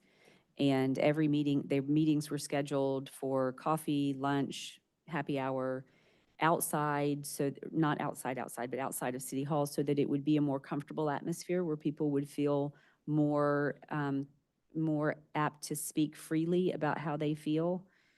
And I would love to do that. We canceled all of them because Helene, and it just did not seem like a good time to try to bring people together. We briefly had discussed starting it in January because January is, hopefully we will turn a new leaf when the new year comes and people will really be headed down the road of healing. Permits being issued, SD letters being done. I mean, I don't know if that would be a way to get that started and see what that looks like for people coming and having the conversations and where their thoughts are at. And then, I have asked about 3 residents to come to our next 4 o'clock or thereafter meeting to express ideas and opinions and see if we can create this particular committee maybe out of 10 people. Yeah. And then extrapolate that to the rest of the residents and, you know, give them some feedback, let them know that we really care and we want to do whatever it takes to, you know, help with the permitting situation. I think they're all going to see the permits start rolling. I sure hope so. Yeah, congratulations on yeah. the new hires coming in. Also, last meeting, we talked about communication with the residents, and you were working on a program to help do that. With the new people coming in, are you going to assign them to certain districts? Like, say, people in my district, a few of them are still waiting, you know, after 6 weeks. Are you going to be able to assign the new people or the new employees to, like, say, District 3 this week, District 4 the next week, or something like that? Is that how it's going to go? So the individuals that we met with today from the sub-consulting team will do the building inspections as scheduled. So whatever building inspections are scheduled for permits that are in the queue, those will be going through the building department. And then the other ones will be doing the substantial damage. We'll be kind of balancing them between doing the substantial damage estimates on the properties. The notification of determinations are still coming in and going out. So that this team right now would not be, they can help with the tool and they can help with doing the field inspections, but issuing the determination to the public or to the residents and owners right now is not part of that. But with them on board doing what they're doing, it'll free our time up more to start getting those out the door and QCing the results that we have. Great job. Fantastic. I can give some numbers and stuff if you guys want to know about the permits and stuff. So I don't know when's a good time or how you guys want to do that, so. Yeah. Now? Right now. Sounds good. Okay, so for the substantial determination notifications, the way the process has gone is after the storm hit and we did our windshield review, we went from that into substantial damage estimating. We were told at that point in time that we would be getting support for that through a sub-consultant. Not knowing for sure when that help was going to arrive and how it was going to come, we immediately hit the ground and started doing our own. So people started pulling interior demo permits. We were doing inspections. People were pulling the permits and uploading the pictures in lieu of inspections. So we were able to start getting out those determinations. Tidal Basin did show up and start doing the field work. Once they did that, we pulled our staff in and we started doing the tool review and everything like that. Up until Friday of last week, we had only received the official results of roughly 59 properties. As of this past Friday, the new distribution from Tidal Basin included roughly 627 properties. And that came in on Friday. So of those, 200, and this is rough data, so this is data that I still have to go through and QC and then release it. So there's still a process to be had. But of those, 258 properties they had as not substantially damaged. So the other 369 were determined substantially damaged. What I do once I get that Excel spreadsheet is I divide it into 2 tabs. I have the not substantially damaged in one, substantially damaged in the other. I've come up with my own QC process of how I look at them, and then I distribute those. I split them up to the team to start QCing the data in a little more detail. Then we start issuing the notifications as soon as possible. So of the 627 properties we received information on, roughly 305 of them do not even have permits in the system. So those letters, the termination letters, will start going out later this week, but my priority right now is the folks who do have permits in and are actively waiting on that. So the people who don't, of the 305 properties, those will get kicked over and they will be notified, but then I toggle back over to who has permits. So with that, there was 322 properties remaining. Of those, we're prepared to send out 66 substantial damage letters. So those will be going out, and probably all 66 people should be notified by Saturday if you're in that group. We had 77 not substantial damage determinations, and if you were not substantially damaged, you've already been notified, and that's just from Friday. So we were able to get out 77 notifications based on the information we received last Friday. And those should have gone out, those are probably out by this past Tuesday, they would have already been out. And of that data set, 105 of the properties had already been previously notified by us. So 105 of those properties we had already reviewed and sent the notifications out because we were doing our own SDs. Had we waited, those 105 properties would still be in the queue to be getting their information. So we were able to already have notified those property owners much earlier than had we just waited for the subconsultant data. So the proactiveness that we did definitely has paid off a lot. There's roughly 74 properties that the numbers I just gave you don't account for. Those are numbers that I am having to review in a little more detail to kind of, suss out any of the data. The data coming in is not perfect. They're handling a significant amount of data, and it's touched a lot. So it goes into a tool, comes out as an Excel, then it's QC'd, put back into a tool. If anything needs to change, then kicked back out. I won't bore you with it, but it is one of the, it's a lot of data and it's a lot to handle. I just ask people, we are working as fast and as efficient as we possibly can. We are fighting to get you back into your home. We're fighting to do it correctly because I don't want to be fighting in 2.5 years for you to be keeping your home. So we have to do it right. We do it now. It is long. It is tedious. We are constantly growing and figuring out how we can communicate and get the information out quicker, better. But we are getting in interior demo permits, which is great. We have staff ready to help with that. And we're also going to look towards creating like work labs for homeowners who are doing their own permits, where you come in with your computer or a computer we have prepared for you. And we will sit down, we will proctor it. People can come in and start. We'll set up some time frames. So that's the next thing we're going to be doing, is kind of setting up a permit work lab for people who need help, for homeowners who are trying to do it themselves. Trying to figure out. Macy, Marcy, I'm sorry, can I ask you a question? Do you brainstorm, all right, the city's ideas with some of the other cities to see how they are doing this?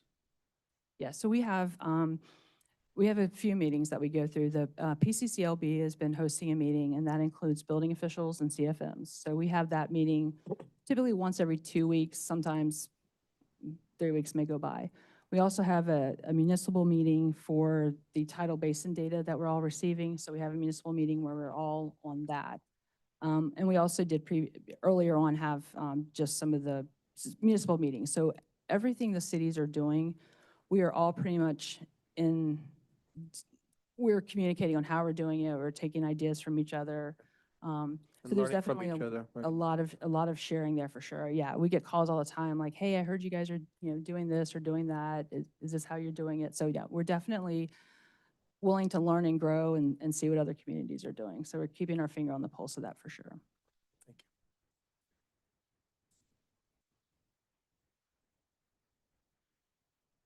I would just like to say thank you, Marcy.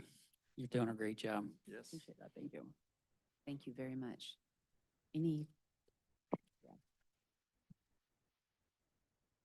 So if the commission doesn't have any other questions, I want to open it up for public comment. So do we have any public comment on the items we have discussed? Yeah, I'm here for the jetty. I'm here for the jetty. I have to say, a lot of my comments are unnecessary at this point, based on what I heard earlier. And I want to thank the board and the mayor for having this format where people can come up and provide comments. I genuinely appreciate that. And sitting here today for the first time, it's obvious to me that you all take serving the public very serious, and I really appreciate that. There's just a couple of things I wanted to touch on briefly that did come up. The issue of safety. I understand there must have been a slip, trip, fall issue in the past. The safety issue on the jetty is complicated. It's easy to say, well, let's eliminate the slip, trip, fall hazard. We won't let people out there, but it's a little more complicated than that because obviously I like to fish at the jetty. And this year alone, I helped pull 5 beachgoers out of the water. That current rips around the point of that jetty in a very fierce way. And I myself assisted in removing 5 people in distress off the end of the jetty. So fishermen and tourists, we all talk about fishing. It's a heavy tourism component to that jetty too. People are out there all the time looking at the dolphins, looking at the manatees. And that's, I think, an economic draw for the area, as well as the fishermen. But fishermen and tourists provide sort of a layer of safety to beachgoers that do get into distress in that area. And, you know, as a fisherman, I know that, you know, if we're not allowed on the jetty, I've done it already. I fish next to the jetty. And from my perspective, fishing next to the jetty in that swift current in these winter months is more treacherous than fishing on the jetty. And it sounds like we've got a good path forward. So I'm real happy to hear that. I'm glad that, you know, we're taking this expedited approach to getting fishermen back out there because the pre-application meeting with the Corps, I've done projects with the Corps. That's, Mayor, you're right on target. That is a very long process. That's years away before we get a project designed and permitted and constructed. That's years out. So I'm very pleased with the with the direction that we're going now. And I think, you know, you all know this, but I'm going to say it anyway. There's a big economic component to the community for fishing and tourism. That area is a big draw. There's people out there all the time. I fish in a lot of places. It's an area that appears to me to be pretty well kept. And that's probably a combination of fishermen that care and tourists that care, as well as city activities that happen out there. Anyway, thanks again for giving me the opportunity to comment. Really pleased with today's meeting. That's unusual for me to be pleased at a public hearing. So thank you all. Thank you very much. Anyone else? Hello, my name is Christina Pascuzzi. You can move the mic down if you, there you go. Thank you. And my address is in West Parsley. And first of all, I'd like to speak to this gentleman here. I'm not going to pronounce your last name or butcher it. I'm just going to refer to you as a man with a nice hair. And I thought it was brilliant. 2 things you mentioned. The task force, I think that's a great idea as a resident. It would be really helpful to have other residents asking questions and, you know, we all talk. That'd be very helpful. But one thing I would love the task force to really recognize is there's 305 properties that can't be lived in right now. And most of us are going to do the right thing and knock our homes down. So you have so many homes that may be going to come down. Maybe the task force could do a discount on the destruction of these homes that have to come down as an incentive for us to do the right thing. Because the next flood's just going to take them again. So I liked how you said, are you talking to other people, other municipalities that have gone through this, right? Why should we reinvent the wheel, like beg, borrow, and steal? And that could refer to people as well, maybe temporary. So thank you very much. Great hair, great recommendations. Thank you all for all you're doing. Easier way to pronounce my name would be Moses.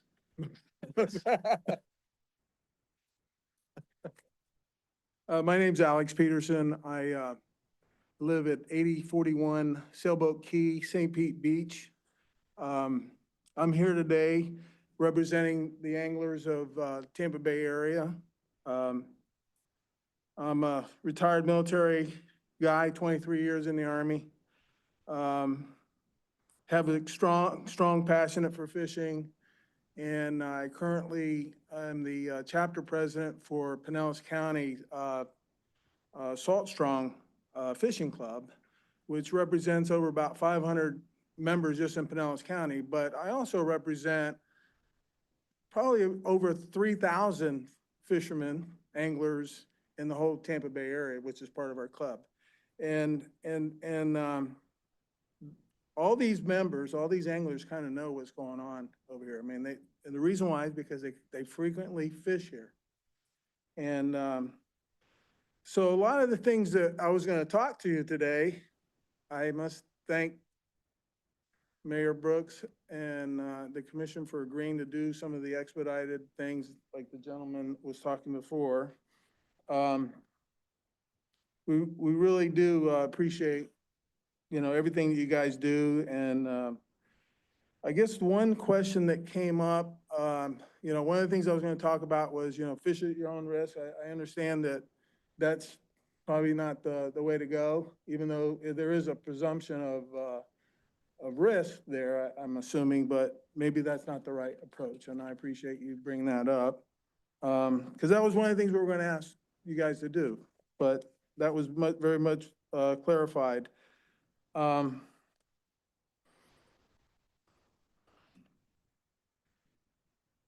So we want to take a moment again to thank you for, your passionate involvement in working a solution for this issue.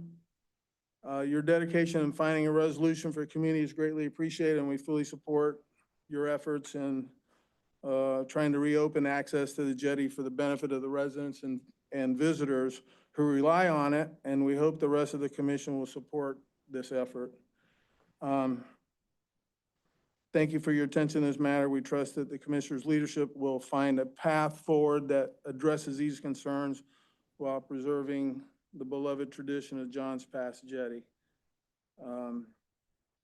As the representative of the fishing community, and along with Captain Dylan Hubbard, we're available for any further questions you may have about our concerns. And fishing for many of us is a lifestyle. Some of you guys talked about that, and we want to have that ability and that right to be able to fish. So we thank you very much for your time. Thank you. Thank you. And thank you for your service also. Thank you.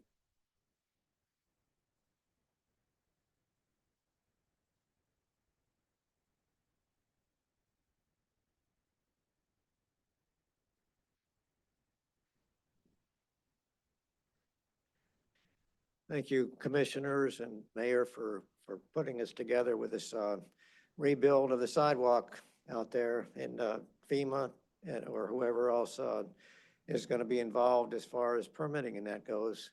It may be a long, overreactive timing, but is there a possibility that that rubble that's created out there now could be leveled out in some way and poured over top of it without too much more to say about it? I don't know, but maybe that's the way to go, where you won't have to remove the concrete. So I just a thought. I've been in construction most of my life. I'm a retired firefighter, and I'm also a combat vet that came back from Vietnam. So you had mentioned that there is a process that you guys have to go through for the next meeting. Is the next meeting a month from now, or is it a week from now? It's as soon as this one is over. Pardon me? It is as soon as this one is over. Oh, that's wonderful. Okay. Wonderful. That's the answer we're looking for. 11 minutes. Thanks very much. Appreciate it. Thank you very much. Thank you for your service also. Dan Steves, 9334 87th Ave, Seminole, Florida. First of all, if y'all wait for the core, it's gonna be like 6 or 7 years, just like Paso Grill, so don't do that. You need to do something immediately. Anyway, Skyway Bridge, Paso Grill, Blinds Pass, Sunset Beach, Tierra Verde, Indian Shores, Indian Rocks, Treasure Island, Johns Pass, plus many other places, all places that I can and have fished from rocks. Over the last 30 years of my fishing in this area, never once have I complained about a scrape, scratch, bruise, a cut, a fall, or about rocks being in the way of fishing. But on the other hand, I've been more than happy and blessed with the great fishing story, or even just a great time with good friends or by myself enjoying the peace and wonderful nature that we offer here. It's a travesty that the walkway on the jetty was destroyed by one person with no oversight when it could have just been repaired in the first place, saving tons of money and resources. Obviously, we need plenty of all of that right now, right? It's an even bigger travesty that we can't take advantage of God's gift and our right to be able to go fishing off the jetty. So many people come here besides to fish, but just to decompress, de-stress, and to really find what makes them truly happy in life. By taking away a simple walkway, you've ruined a lot of people's lives. And on top of it, we're now getting criminally trespassed for just trying to fish in the area that we've been fishing for forever. Put up a sign, make a note, leave the people alone, or all of the above. Think about how many vacationers come here just so their family could shop, have ice cream, fish the jetty, and how disappointing it's gonna be when instead they go home with a trespassing citation and a bad taste in their mouth. Welcome to Madeira Beach. I'm disappointed in the way this was handled. I hope that it comes to a quick resolution and that we're all able to enjoy this wonderful area in life that we all love and live. Thank you for the time. Thank you very much. Do we have any additional comments?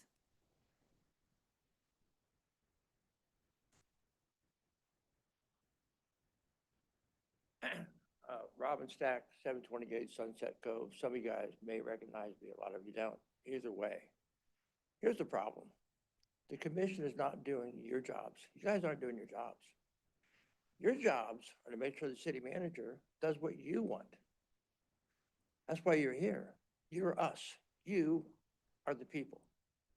The people don't want the city manager to make decisions independently of the people. Simple. If you guys were doing your job, you tell him to do his. If he can't do that, you'd have to replace him. I'm over that issue. Bigger issue.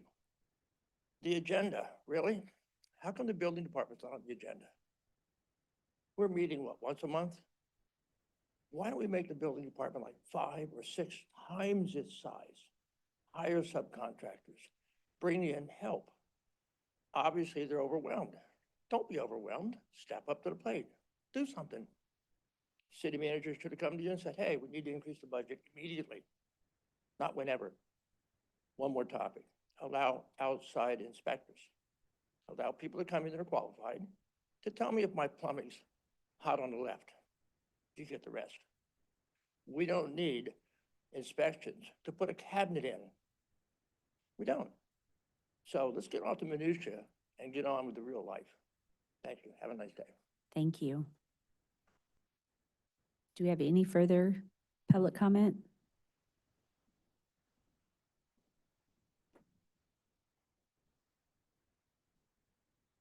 Hi, my name is Mary Jane Lockhart, and we have a couple of condos down on level floor, and I've been hearing from a lot of people up and down Gulf Boulevard that why are the restaurants being open quicker than other businesses like most Airbnb people, VRBO people, that is also a business. So people are paying their way, but they're not getting paid attention to. So that's why I wanted to find out, why is any of the condos being accounted for? Because you hear a lot of people residentially with single family homes being helped, but not condos in specific buildings that are all ground floor units. So that was my question. And is there any feedback on the SD letters, square footage of the condos, you know, we're all waiting for that and we are getting zero and it's been 3 months. Does anybody have any answers? So we don't typically answer. So the Okay. public comment is for comment. And if you want someone to reach back out to you, if you fill out the comment card, Mhm. and I'll reach back out to you because I have your phone number. Okay, And I can share some information with you after. okay. Thank you all for what you do. Thank you.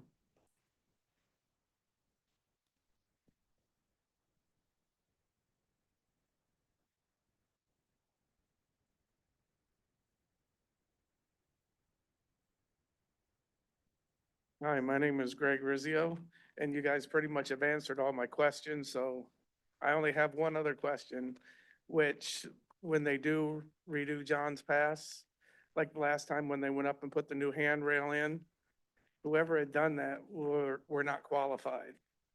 And it was unsafe from the beginning when they put it in. I was a carpenter my whole life, and I've set lots of handrails and have done a lot of commercial and residential work.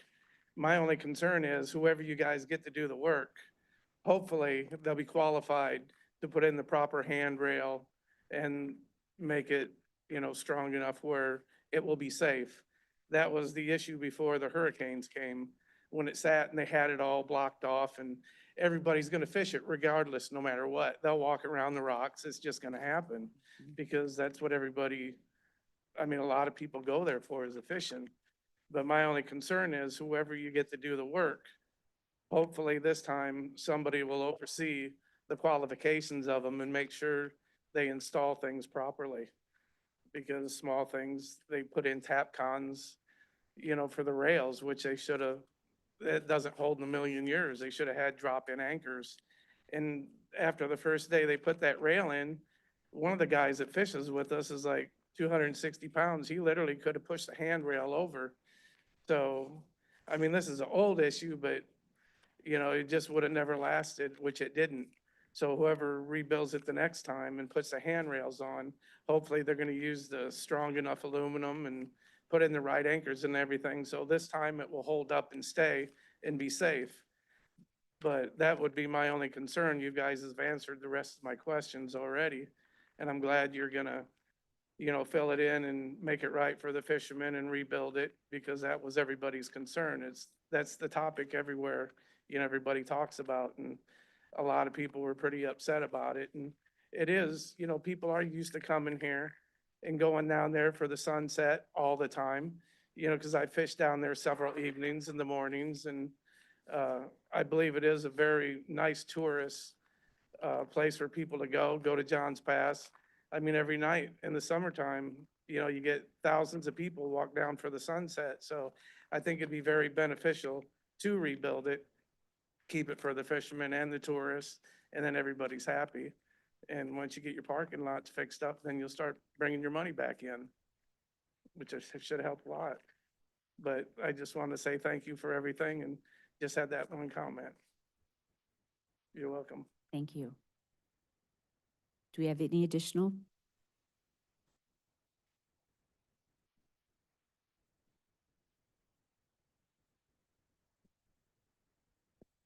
Hi, my name is Taria Cross. I live 521 Crystal Drive. And I just want to say thank you to you all for all the hard work. I am displaced from the storm, but the thing of it is, for me, and I represent all anglers, fishing is therapy for me as well. It's not just going out there to see what kind of fish or how big of a fish I can get.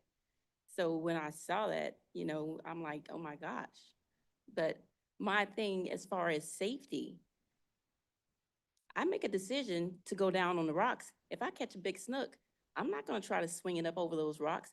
I immediately go down there. So that's my decision to go down on those rocks. And I'm sure there's not anyone that's gonna be around to say, hey, do you mind if I go down on those rocks near the water to go and get that fish?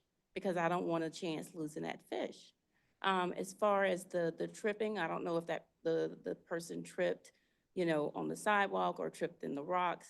But at one point, I've been here 4 years, I used to see where you all did a red line or some colored line to let the people know that there was an unsafe part of that sidewalk. But I did notice that it went away as well. So I don't know if that's why it occurred or what, but as far as fishing, I, just like the gentleman behind me, I can't tell you how many people that I have pulled out of the water. I got with Chief Delk and we beat the pavement to get those signs up and also the tube, because I have a family as well, and risking my life to go out there, I'll do it.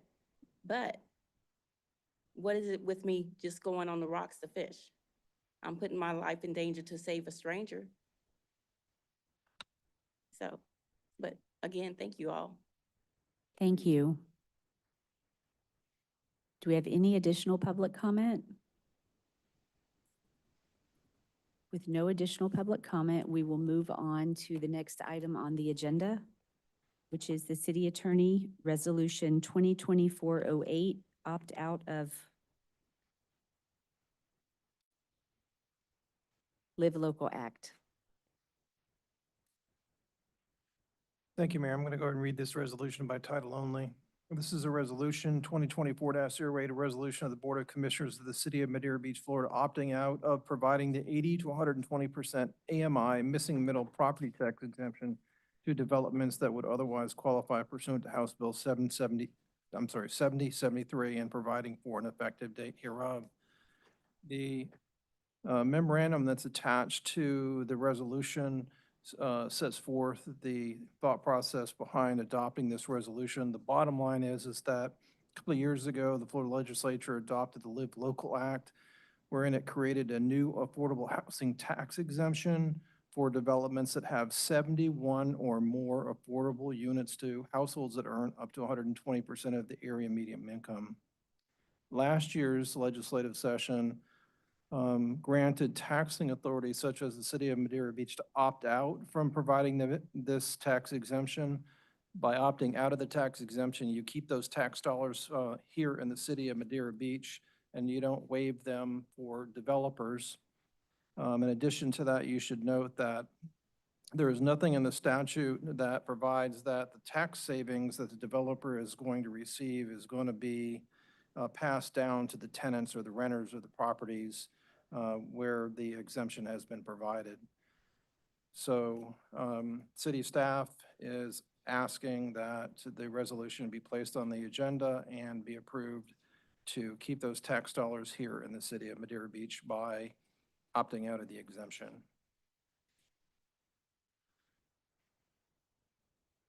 Any comments, Commission? Are tax dollars the only negative impact on the city? That's the main reason, right? Because we want to save revenue? That's correct. You want to save the revenue, keep it here within the city. And more than likely, this wouldn't really apply to you. You probably wouldn't have a development of 71 units of affordable housing here in the city. So it would probably never occur anyhow. But adopting the resolution protects those tax dollars, keeps it in the city. And there is a time commitment. We have to do it this month, and we have to provide it to the property appraiser by January 1st. And so that's why it's on the meeting now, so that we Thanks. can make sure that it happens. That was my thought when I saw it. I thought that, where would that go? What's the likelihood that we would have something like that anyway? I don't think, I know that I had a lengthy conversation with Marcy about the possibility of building affordable housing in Madeira Beach, like, workforce housing. And what I got out of the conversation was that we really don't have the density for it. So being able to, I think it would be wonderful personally if we could find a place to build an apartment building that would be not affordable housing, but housing that is affordable for workers and for people who want to live here and work here or just live here. But because of the density rules with Pinellas County, it's virtually impossible. So. Any comments? No comments. Do we have any public comment? With no public comment, we will move on to the next item on the agenda, which is the City Manager City Web Internet Site. We currently have company called Proud City that is the maintenance and of our website. The content is currently managed by various departments out of my office, the Marina, Recreation, Public Works, the clerk, et cetera. Any desire from the commission, really a discussion as to whether you would want a change in the processes or a different looking website, however you would like to, really a discussion on some direction on how you would like, if any changes to the website or the processes related with the city's website. Any comments? I would like to make a recommendation to look into our website. I don't think it's development friendly. There are some areas that we could possibly modify and correct. Right now, if you try to look for your typical code, generally you go to Municode to get zoning data. But if you go on a website, you really cannot find, it sort of alludes to it, but once you follow, you just cannot figure out your zoning regulations. That's just one item, but I would love to just look at the whole website and update it to today's currents and as much as possible. Mayor, as a broad general statement, I don't find the website to be overly intuitive, so I wouldn't mind exploring options. That's my general feeling about it. My opinion is we have a lot on our plate right now, and I think the website is just fine, personally. I don't think we need another to-do item right now. We want to bring this up again next year, possibly, talk about it. Everything can evolve. But I think the city staff is working a lot of hours and I think the current website is reasonable. So I think that my feedback from the community has been, and Helene was, boy, if you have a crack, have a couple hurricanes to show you where they're at, where you need to make some changes. And the one thing that I heard from the very beginning was that our information delivery was very, very problematic. Part of it appears to me, is the website. Clearly, it's not user-friendly. It is not easy for someone to go on and determine what they're looking for. Anything code-related or city charter, any of that's all on Municode, and Municode is not the most user-friendly, even for professionals to use, but most especially for the common person or the ordinary resident. And I feel like we could use an update on our website. I'm not sure what that is, but I would like to see us explore it. I also think that we need to take a hard look and a hard consideration into how we deliver information to the community. I took phone calls, I sat with people and listened to people talk about the information that they received. And I mean, I could make you a laundry list of things that residents were dying and hungry to get and couldn't find. And when I would bring it up, I would get told, oh, it's there. Okay, well, if I can't find it, how's a resident going to find it? And so one of the things that I think we should consider is there was a time when we had an information officer, one central person who did all of our information out to the city. And the benefit that I think, and I don't know that that is something we can do. I don't know what that would cost. I don't have any idea, but just as to think, when you've got 3 or 4 different people who are inputting into the website, everyone is doing it their own way. There's no common theme. There's no, it's not webbed together. So everybody does it different, right? So, and everybody's doing, I'm not saying that anybody is doing it bad, but there's no consistency. And when you need to get information out to a resident, I can do information, you can do information, and then there's the professional, that is what they do for a living, is deliver information. And I mean, from the verbiage you use, the words you put out there that offend people or don't, to the way that you would stack it on a website, to the way that you would put it on social media. And the other thing is, social media is really good for a lot of people, but we have many, many residents who live in this city who do not do social media. They are pen and paper. They want a newsletter. They want a publication. They're not going to get on Facebook. They're not going to get on the internet and go to our website.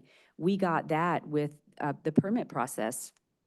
It was a great example that residents early on were coming in being told to get on the internet. They don't use the internet. So we did paper. We went out and the city went out and taped information to people's doors, because that's how sometimes you deliver information. So I'd like to see us do some research and look into maybe going back to a paper publication like we did years ago and getting information out to residents quarterly. There was a time when we did a quarterly it was like a little magazine newsletter, and maybe that's something the city could produce and I'm not sure, but we really need to be more mindful of the residents and how we deliver them their information, and getting a better means of delivering that, and whether that is with a information officer, a new website. I'd like to have some information brought back to the commission on that. Yeah, I'm definitely not against looking at other possible different alternatives, as long as it's cost effective for the city. And we can explore other options. I'm not against that at all. Websites are curb appeal, it's our image. When somebody from Africa opens our website and they see what they see, they can judge us. We want to be a forwarded city. And I don't think the staff has to spend a whole lot of time. I think we would have to get consultants. To Commissioner Kerr's point, I don't think it'll take much time from the staff. All these things are done by consultants to set up a web page and, do what should be done correctly. If I can rebut, revenues are down, revenues are down, expenses are high. We have a lot on our plate. I say we revisit this in a year. We don't, in my opinion, I understand, I know exactly what you're saying, that it is your front door. It is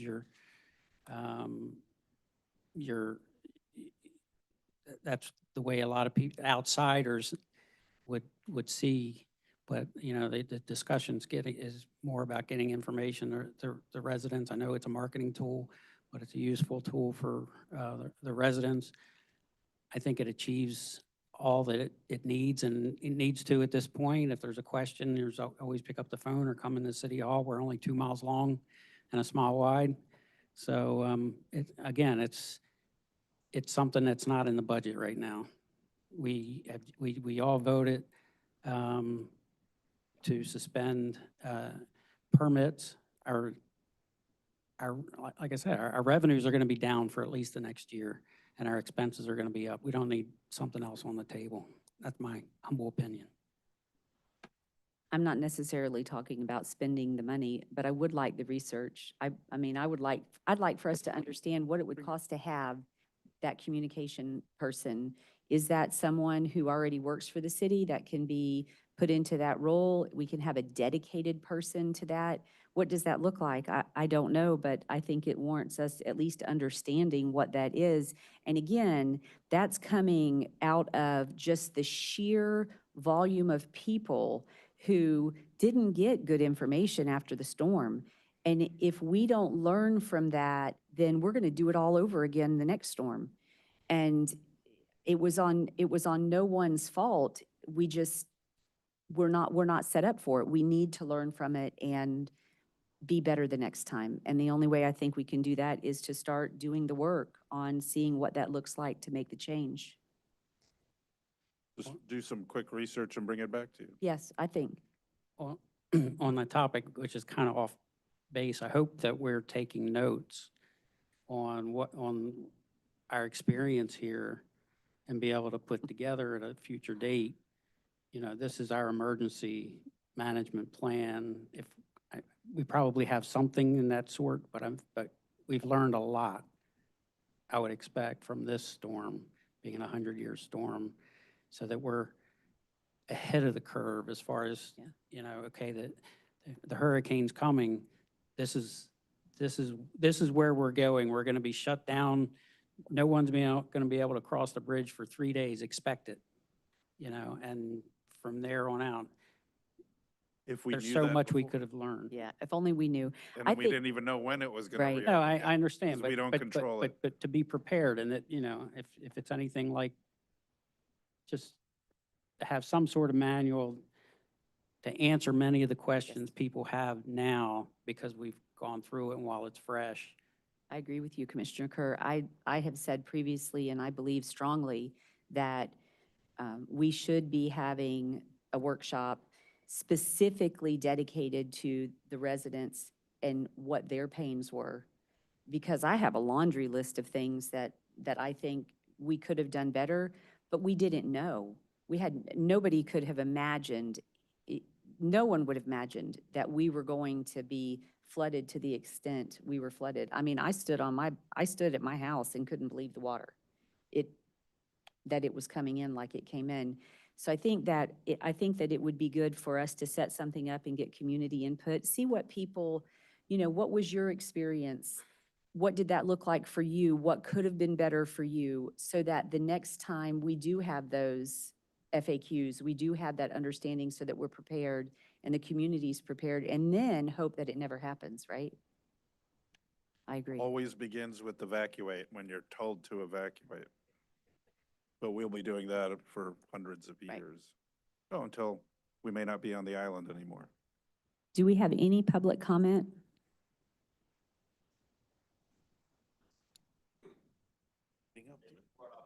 Can you come up to the mic?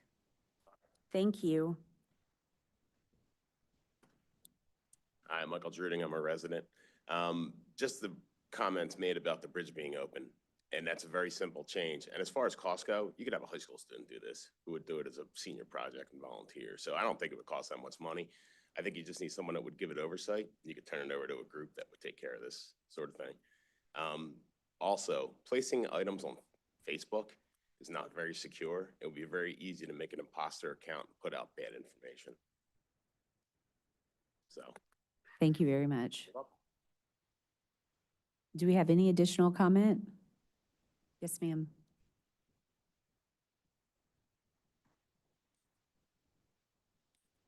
Jan Stack, 728 Sunset Cove. I talked to a lot of our neighbors, and everybody's in the same position. We don't know what to do.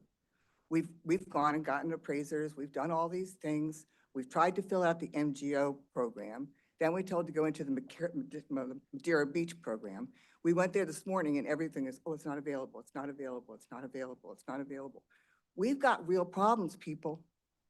My husband, we took care of our house being mitigated and stuff, but that's still happening. People are still trying to get their homes mitigated. They're trying to figure out what they're supposed to do, who to go to. The only person that's come back to me for anything was a lady named Betty, and that's because I was asked for an elevation certificate, and she got right back to me. Since the only one that I've ever spoken to so far that's done anything to help the neighbors. And we're all screwed right now. It's got to be handled in a better, more effective way. And if it means going from house to house to house to ask people what to do. Thank you. Thank you. Do we have any additional comment? Please, sir. Yes. Come on up. Come up.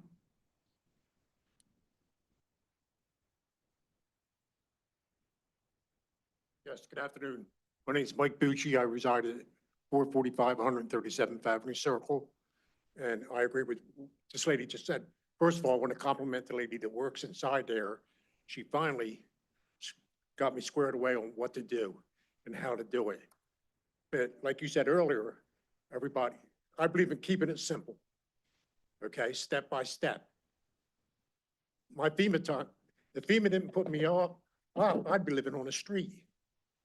And I took time out from this meeting, went down to 140 where Sweet Brunette is, and rode back there and counted the hundreds of houses that are just sitting there, nothing being done. We need to step it up and get the people their permits so they could start demoing, start fixing up their places and move them back in. We need it done. Somebody has to take the bull by the horns. Thank you. Thank you. Do you have any additional comment? Hello, I'm Stephanie Druding. I live on 148th Avenue. And that was my husband over there. We're not divorced. We just came in separate from one another. So, I think I'd like to just mention that the idea that this was not the most predictable thing that could happen is absurd. We're asked to evacuate multiple times a year, and we do it. The fact that this time, what they said was going to happen, happened, to sit here and act like it just happened, it was such a surprise, it's not a surprise.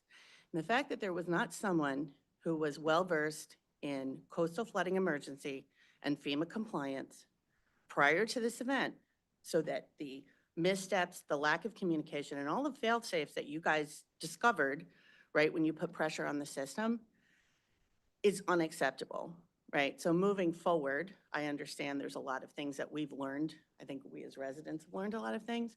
What I would like to understand is, what are the current benchmarks, the strategic benchmarks that you all have set for the remainder of Q4? What are you anticipating, and what are the benchmarks and timelines for overall success in Q1 through Q2? Because I can tell you this, you have people in a holding pattern, and 60 days is a very different experience when it's the person experiencing it. And I think you can all appreciate that, and I don't think anyone is callous about it. But I haven't seen or heard, and that's why I'm here today, I haven't seen or heard any action plan with, again, strategic objectives and benchmarked timelines for the next 6.5 months. And I'd like you to explain to me what those are, and how you're planning on achieving them. Thank you. Thank you. Do we have any additional comments? With no additional comments, there's one more. Come on up. Bob Bello, 13301 Gulf Lane. Some of the ideas that you guys had, I think, were great. And I'm just kind of rehashing some of it, but maybe put a little spin on it. When I used to work at the largest payroll company in the world, brokerage, I handled stock exchange, I did IT, disaster recovery. One of the things we had that you guys have touched on are, we call them run books. I created a lot of them. I think you guys are going to have a lot of that data now. You have consultants, you've probably given them step by step. I just really hope that you start to collate all that and start to put it together into a run book. In addition to what the mayor was talking about as far as communications and what have you. One of the biggest things that we did in our disasters, and we had predefined escalation, urgencies, severities, and based upon that, we provided updates, whether it was every hour, 4 hours, day, whatever. So one of the things that just kind of hit me is we're talking about some of this and people are talking about, hey, the bridge, this, that, the other. You know, if we are evacuated, we have a lot of information at our hands. Do we, instead of everybody wondering when is the sheriff going to let us in or things along those lines, we have the ability to communicate with most of our residents. Some of them are out, some of them are calling back. If we use some of that, the technology we have to communicate that out by having standards in how we communicate, whether it's a smaller thing where there's, I don't know, water outage on a street or something along those lines, just a little more consistency along those lines, and if it's documented.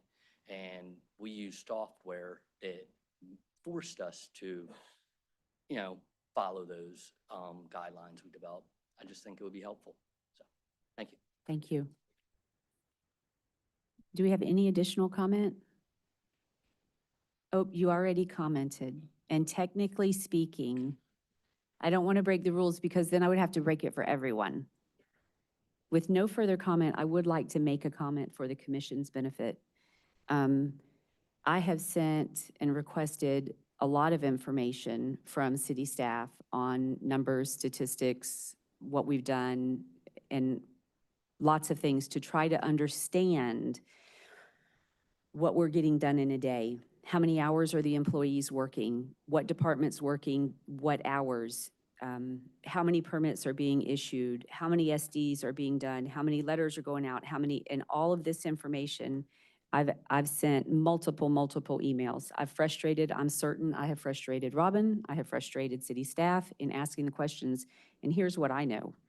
The software that we have, although it may be good software, it does not offer that information easily.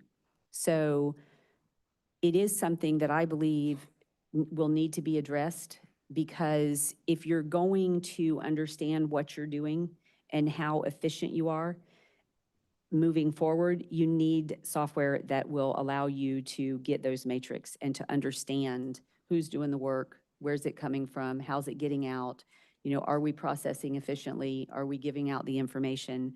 And currently, the city does not have software that does that. I had a whole bunch of things that I asked for because I wanted to be able to speak to it at this meeting, because I knew it would matter to the residents to understand that data, but it doesn't come easy. So eventually I'll get an answer to the questions I asked, and I'll get to share them, and I'll probably share them on social media so no one will see it, but my point is, just so that the commission understands that when we do get those frustrations from the residents and wanting to understand that data dump, it isn't something easily gotten by the staff to be able to provide to us. So to push that forward and ask them for more and more and more means that someone's going to have to stop what they're doing to be able to collate that information and dig it out and provide it. Although I want them to get permits out more. So I'm hopeful that when we get to the other side of the permits, we'll be able to retrospectively look back on that data and see where we really need to make those adjustments. But currently, it is of my opinion, and I think it's shared by many, the most important thing in our city is getting permits out so that our residents can get back in their homes. And I'll say it again, I say it all the time, people just want to go home. It is all anybody wants. So I just wanted to say that because I wasn't certain if the commission knew that that data is not super easy to get. It's pretty time consuming. So we will move on to the next on our agenda is community development, rebuilding Madeira Beach presentation. And we have Justin Keller, Cody Stewart, and Rafal Kadaj to give a presentation on rebuilding Madeira Beach. They're with Advanced Engineering and Design, sorry. And I just want to say, as they get started here, this is exactly the future that we've been planning for. And this is well in the works before the storm ever came when it comes to coastal flooding and what we're headed into. So this is exactly why this firm is here to talk about the study that they've been doing, where they're at with that, and what everything looks like. So thank you for the introduction. So here we are today to talk about rebuilding Madeira Beach. And as we were introduced, my name is Cody Stewart, and I'm here with Justin Keller and Raf Kadai from Advanced Engineering and Design. So why are we here today? Sorry, second slide. So we are here for 3 reasons. The city is already susceptible to tidal flooding, and conditions are only expected to worsen. That's part of what we're here to talk about. We're also going to talk about the results from the district-funded water management plan. That's going to be Raf's section of the presentation. And then to discuss pathways forward given the 2024 storm season. That's where Justin's going to hit home. Next slide, please. So with that being said, we have 5 main goals for this presentation. First goal is to provide the background on the WMP development process.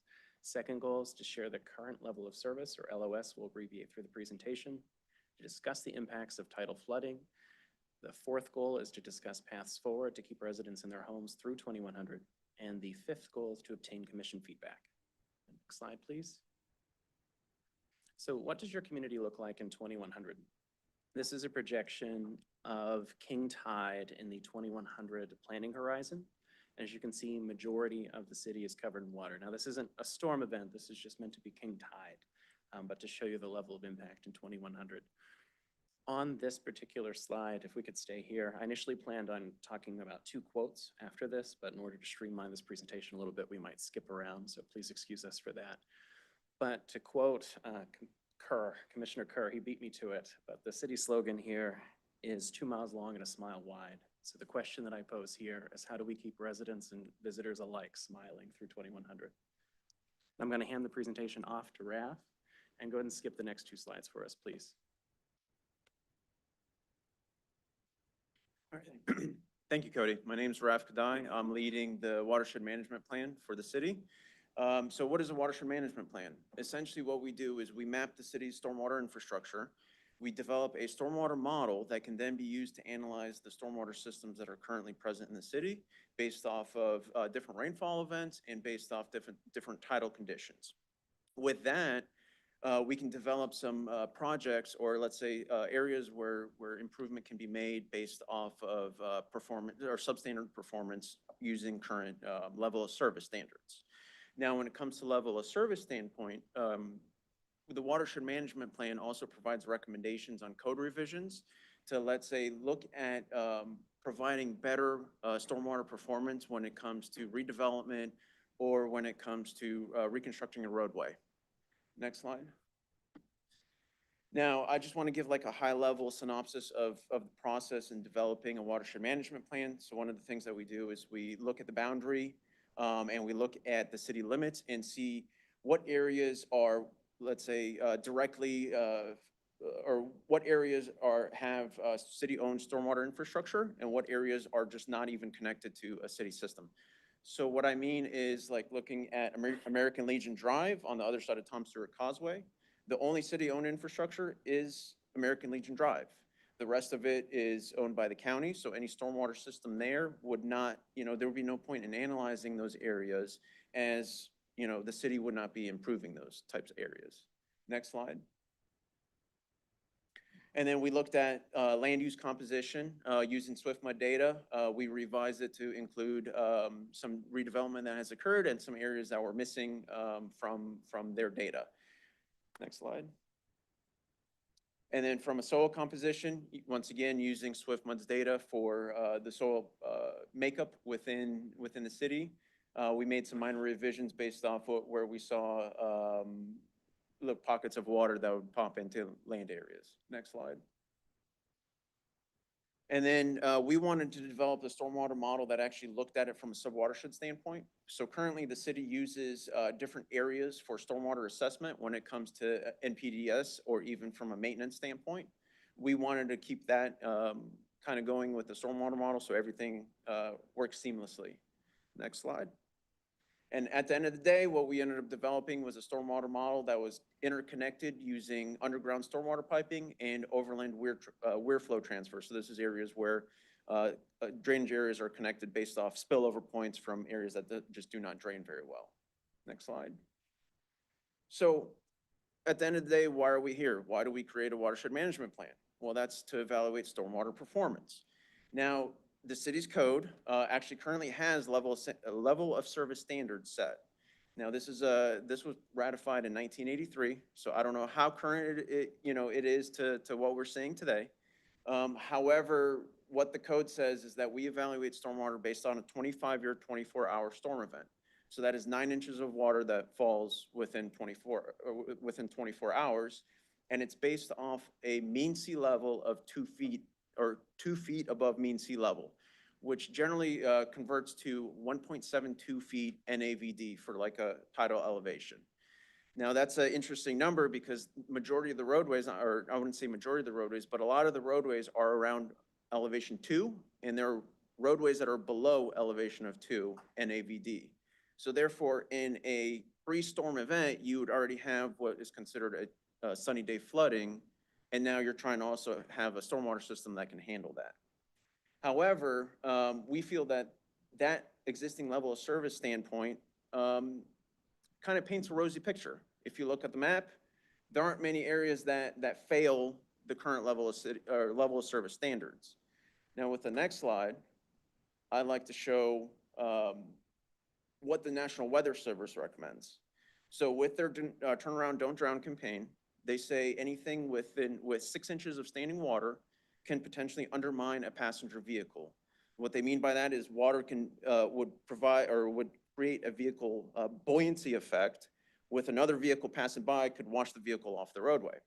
So now looking at the city level of service using the 25-year storm and 6 inches of water above the center line of the roadway results in a lot more area that is susceptible to impassable roadways during a 25-year storm event. Next slide. And then even though it's kind of hard to see, and we definitely have a bigger map that can show this, that is a 25-year floodplain using the city's current level of service standards.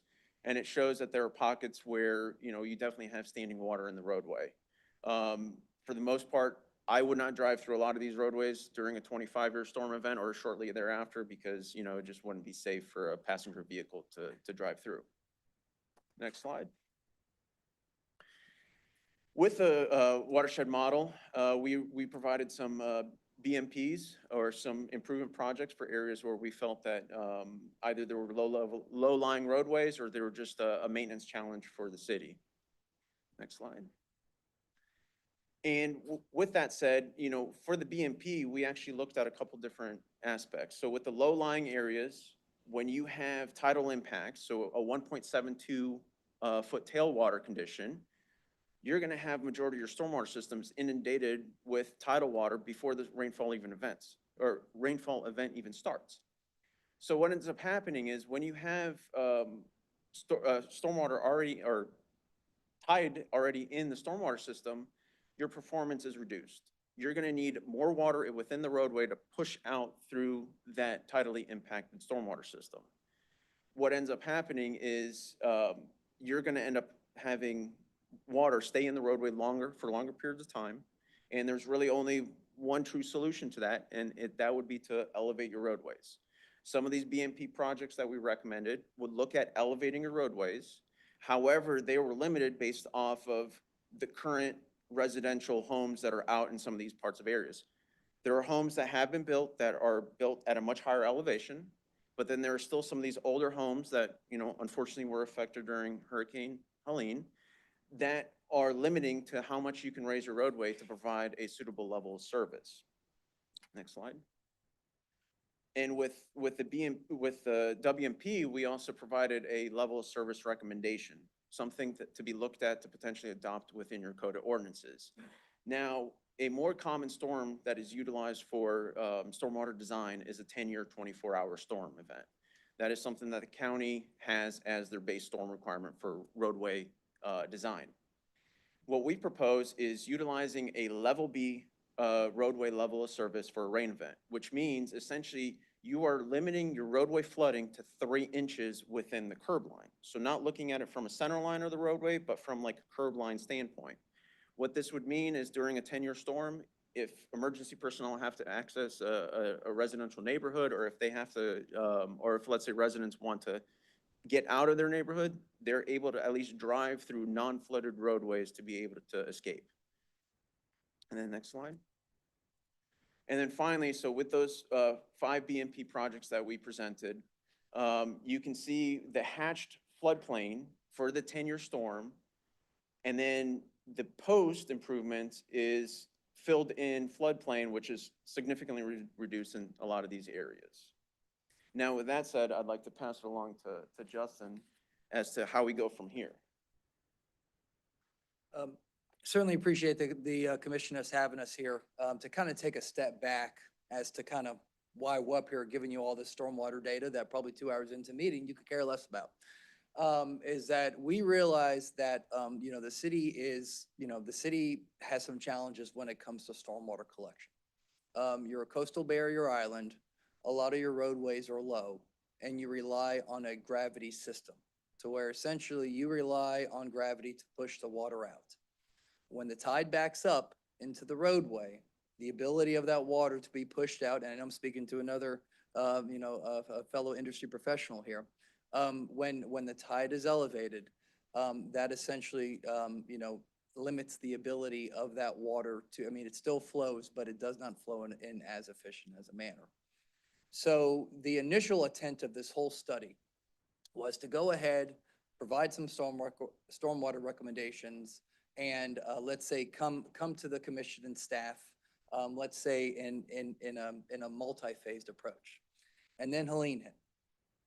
And essentially, what Helene represents is the city is about to undertake a major redevelopment of a lot of the single-family neighborhoods.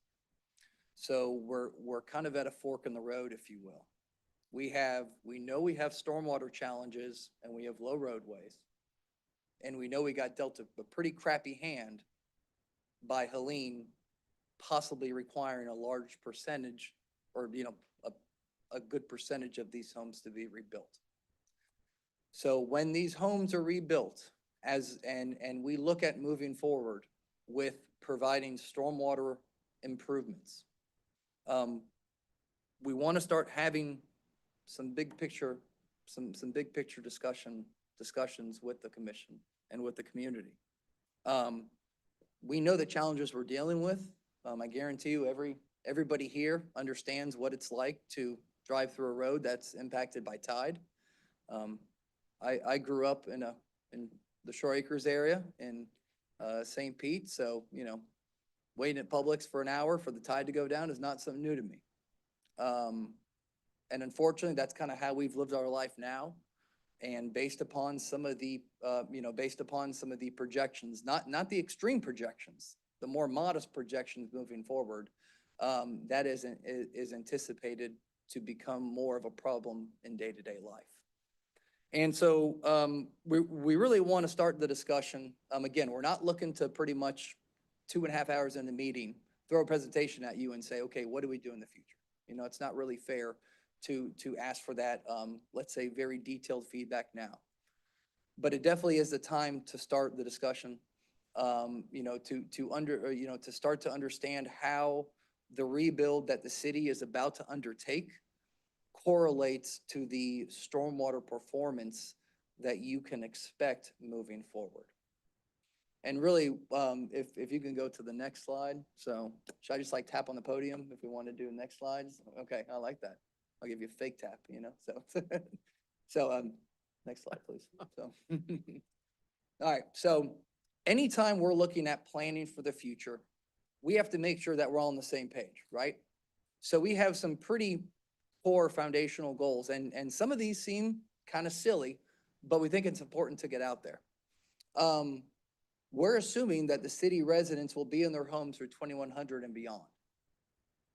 So essentially, anything that we are proposing now is based upon that core assumption that Madeira Beach is still going to be around in 80 years as a city. So there are certain strategies that in high-risk areas that people can use, it's referred to as either managed retreat or, government buyouts. There are certain strategies that communities can take and have taken throughout the nation to remove that risk. Where we're at today is we want to present solutions that, I think Mayor Brooks had a really good comment about people just want to get home. And we are trying to present solutions to keep people in their home through 2100 and beyond. And again, we are assuming that the city will operate in 2100 and beyond. And when we talk about operating, sanitation, stormwater service, basic services that you do today that will continue moving forward. And then also a reasonable stormwater level service will be maintained to pretty much support the roadway network. We are not proposing to be, kind of the next gondola-based, let's say, roadway network. We are looking at strategies. We're saying the city's going to be here in 2100, and we're going to keep on using the roadway network for transportation and movability throughout the city. All right. So again, these are all very, this is almost like an oversimplification. But the one thing that we do want to hammer home is when we talk about solutions for stormwater today and stormwater tomorrow. We are focusing on what we can control as a city, okay? To where there are larger projects, federal government, let's say multi-jurisdictional, arrangements that they can pursue. And those should be on the table and those should be evaluated. But what we're trying to do is we're trying to say, okay, what can Madeira Beach do to plan? And what are those options that are reasonable within your city? So you notice we do not have build a wall around the entire city. That's something that, we don't think is reasonable, but we do think that there are pretty much 5 reasonable options. Again, not asking for a vote or for a pick, but just to consider moving forward. So the first thing is do nothing. And to be honest, I think a lot of times, do nothing can be, well, obviously it's frowned upon. Do nothing sometimes cannot be the wrong decision. If you take in all the data and you say we are choosing to, let's say, reassess this in 10 years and 20 years. As long as you understand the data and digest it properly and make that choice, that is a decision that could be made. You also could kind of seed land or more or less say, okay, we are going to say if this area is impacted more by tidal or it's, daily tidal impacts, then we're going to pretty much let nature reclaim what we took and, what we took from it 150 years ago. Obviously, people purchased that land. So that's something to where while we do present it as an option, that is not something at this time that we are, recommending from a technical standpoint. So the second is minor improvements. And when I say minor improvements, more or less things that we can do today that can more or less mitigate for the challenges we're experiencing today, but will not, let's say, be the major culprit of keeping us a city in that year 2100. So I'm sure the commission is familiar with backflow valves, essentially the one-way valves that stop the sunny day flooding. When used for the right purpose, I think those are a great tool. So if you go into the situation and say, hey, we're going to put a backflow valve on this, we know this is not going to be the solution to sea level rise. We know that this is not going to be the, let's say something that is going to, kind of keep that city around to the year 2100, but makes things a little bit better today. I mean, I think that's certainly, certainly a sound strategy. But again, backflow valves, essentially what you're doing with those is that you are flipping the rainwater with the salt water. Okay.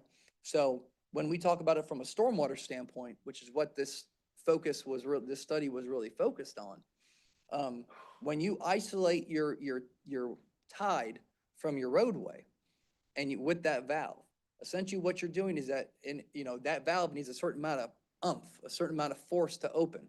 And in order for that valve to open, you have to stack the water as high or higher than the tide elevation. So essentially, when we look at it from a stormwater level service standpoint, sometimes these valves can actually make the stormwater level service worse. They're great for sunny day flooding. But again, these are not systems that you put in when there's sunny day flooding, then you take them out and put the pipe back in. I mean, so these are things that you live with. There's pros and cons to those. And then also, when you have vegetated shoreline, we certainly recommend that be maintained. So this is Madeira Beach actually has a stormwater pump station.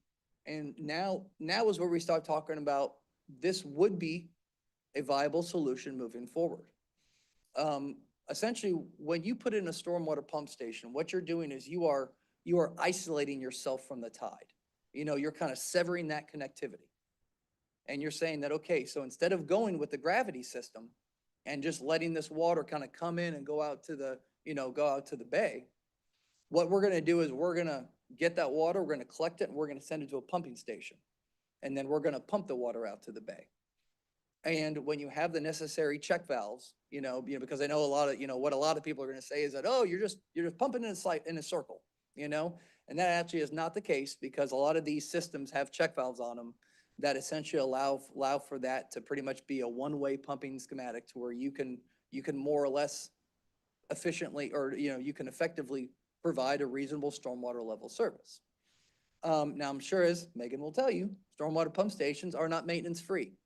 They are not, they are not free, like gravity. You essentially have to have a power source. And guess what? When it rains, when you really need them, you need a redundant power source.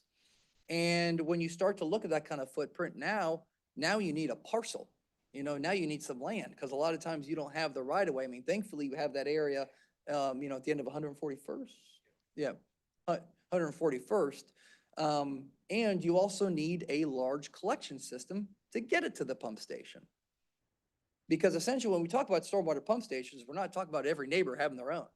We're talking about these, almost kind of quasi-regional facilities, which means that you have to now build these large collector systems to route it to the pump station. And just for kind of frame of reference, right now the city kind of has what I would consider like kind of a disconnected system, which is really to where you have, you have your fingers out on Crystal, let's say, to where it's pretty much an inlet and then it goes out. You're not like an inland community that has these long runs of pipe that goes, a mile of pipe, then it goes to a ditch, and then it goes out to the bay. So you have pretty isolated or disconnected systems. So if the city were to pursue stormwater pumping stations, then that is something to where I think we really need to kind of think about how we design these, how we get the water to said stations. Another strategy, which is actually what we feel is effective for coastal low-lying areas, is strategically utilizing fill. And essentially, when we talk about utilizing fill, what we have to make sure that we separate two things. Okay, there's FEMA and hurricanes, which is pretty much to address hurricanes. There's no hurricane, be gone. Okay, to address a hurricane, you build to the FEMA floodplain and you evacuate. That's what you do for a hurricane. And there's nothing anybody on this podium is going to tell you that they can do to stop a hurricane. And if they do, they just want a contract. So, what we're talking about here is stormwater service and really sea level rise. So when these new homes are built these homes are going to be built higher because of FEMA. So we're, these new homes are going to be built. What's your freeboard? Is it 2? Oh, 4. Oh, okay, 4 feet. So essentially you're going to have the base flood plus 4 feet, and that's where your finished floor is going to be. Okay. But no one's telling you where the garage is going to be. And so one strategy that we think is that, what if we said, we want your garage at a certain elevation? Yep. Now, probably the question is that, well, why do we want that garage at a certain elevation? And that's because a strategy that we think is palatable and can be used moving forward is utilizing fill within the roadways. And that would essentially allow for us to stay with a gravity-based collection system. And as we elevate, and we elevate the garages, it provides the city more or less the tool of using fill within, within the city in order to kind of build your way out of the tide and these tidal impacts. So essentially, Raf mentioned earlier, I think like some of your roads are below elevation 2. And if we have a tide of 2.5, well, guess what? That's 6 inches in the, that's 6 inches in the roadway. But what if we made a goal to say, let's get our roads elevation 5? Now, we don't have to get there tomorrow, but what we would want to do is we would want to make sure that we maintain the drainage patterns we have today. And that's essentially right now, the way that these homes drain is they drain towards the roadway. The last thing I think we would want to do is have it to where, you elevate a roadway and people kind of fall down the hill into their house. That's not something that I think is palatable for the next 50 to 100 years. But we do think that when you look at how to increase, how to, say not only improve your resiliency, but how to provide a level service or a reasonable level service for stormwater, while recognizing that you're going to have, elevated tidal conditions moving forward, we think the strategic use of fill is certainly, a very sound tool to be evaluated. And I mentioned this earlier, so kind of when we talk about fill, how do we use it? Again, we have to separate what we're talking about here with more or less FEMA and, the FEMA building requirements. We are, it's unlikely that anybody's going to be able to use fill to, let's say, build a single-family ranch in order to meet the floodplain requirements. All right. I mean, I guess maybe if you bought 6 lots, you can maybe do that. But from a practical standpoint, we essentially, you're going to be elevating and kind of building a lot, to the homes you see now. But really utilizing fill is getting those garages up. And it's more or less recognizing that, hey, we got challenges now. We're going to have more challenges moving forward. When you rebuild, we need that garage to be at a certain elevation so we could have a shot of raising the roads in the future. So, so that's kind of the very, very high level potential of options. Again, certainly I don't think anybody's looking for, pursue option 3 and then give me a timeline. But if you want to just have the discussion, if there's any clarification that I can provide, because again, we do want to make sure that when we finalize this watershed management plan, that it has recommendations that are going to align with the commission's values and really how you see the city looking in the year 2100. So. Commission, you have any questions? Yeah, I have lots of questions.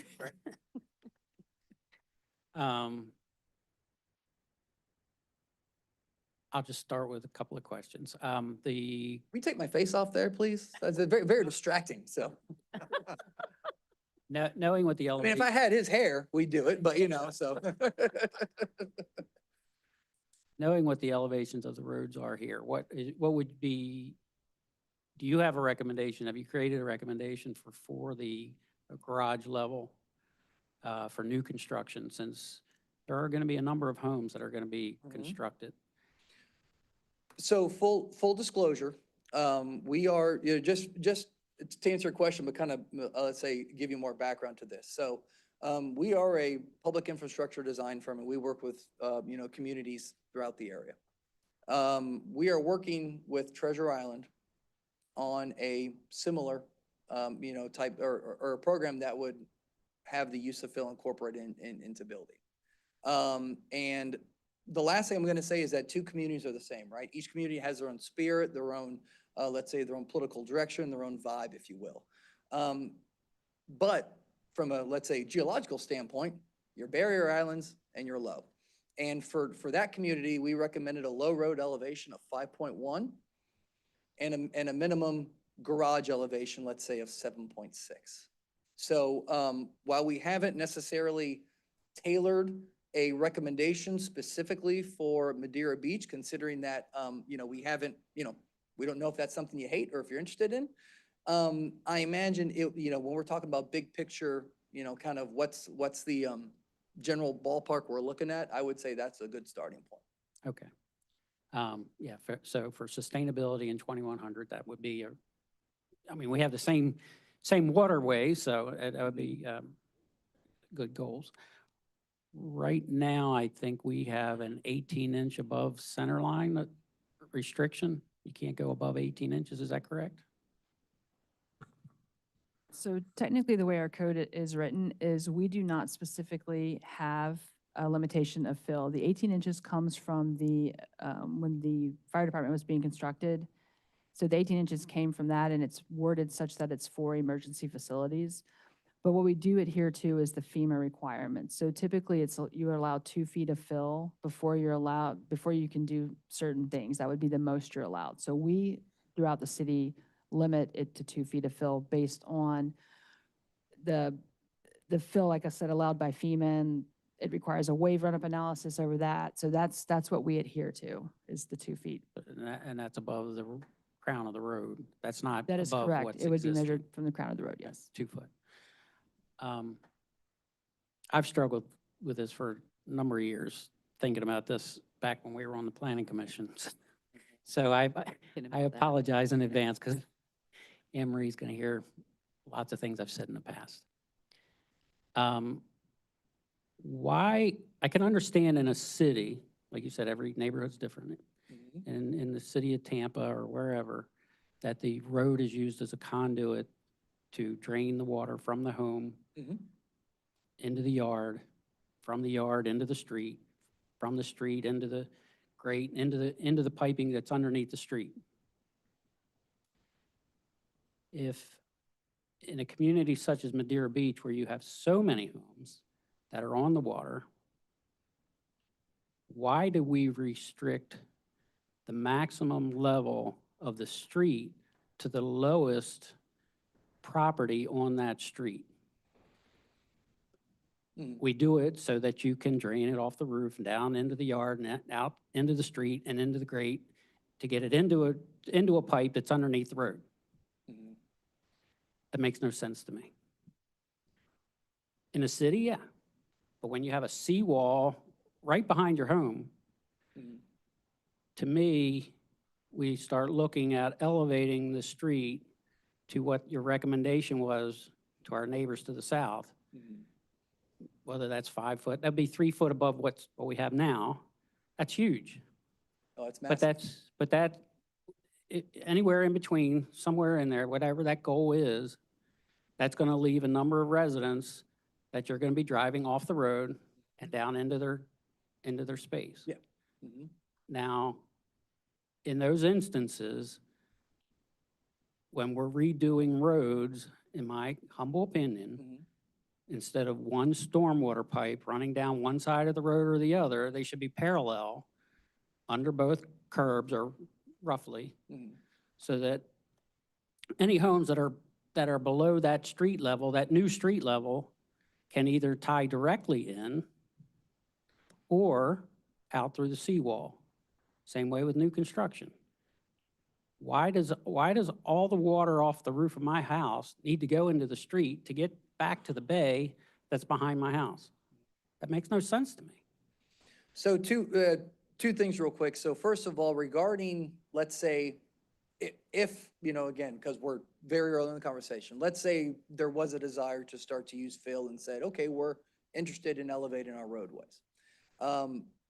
Personally, I'm a huge proponent of kind of eating the elephant one bite at a time.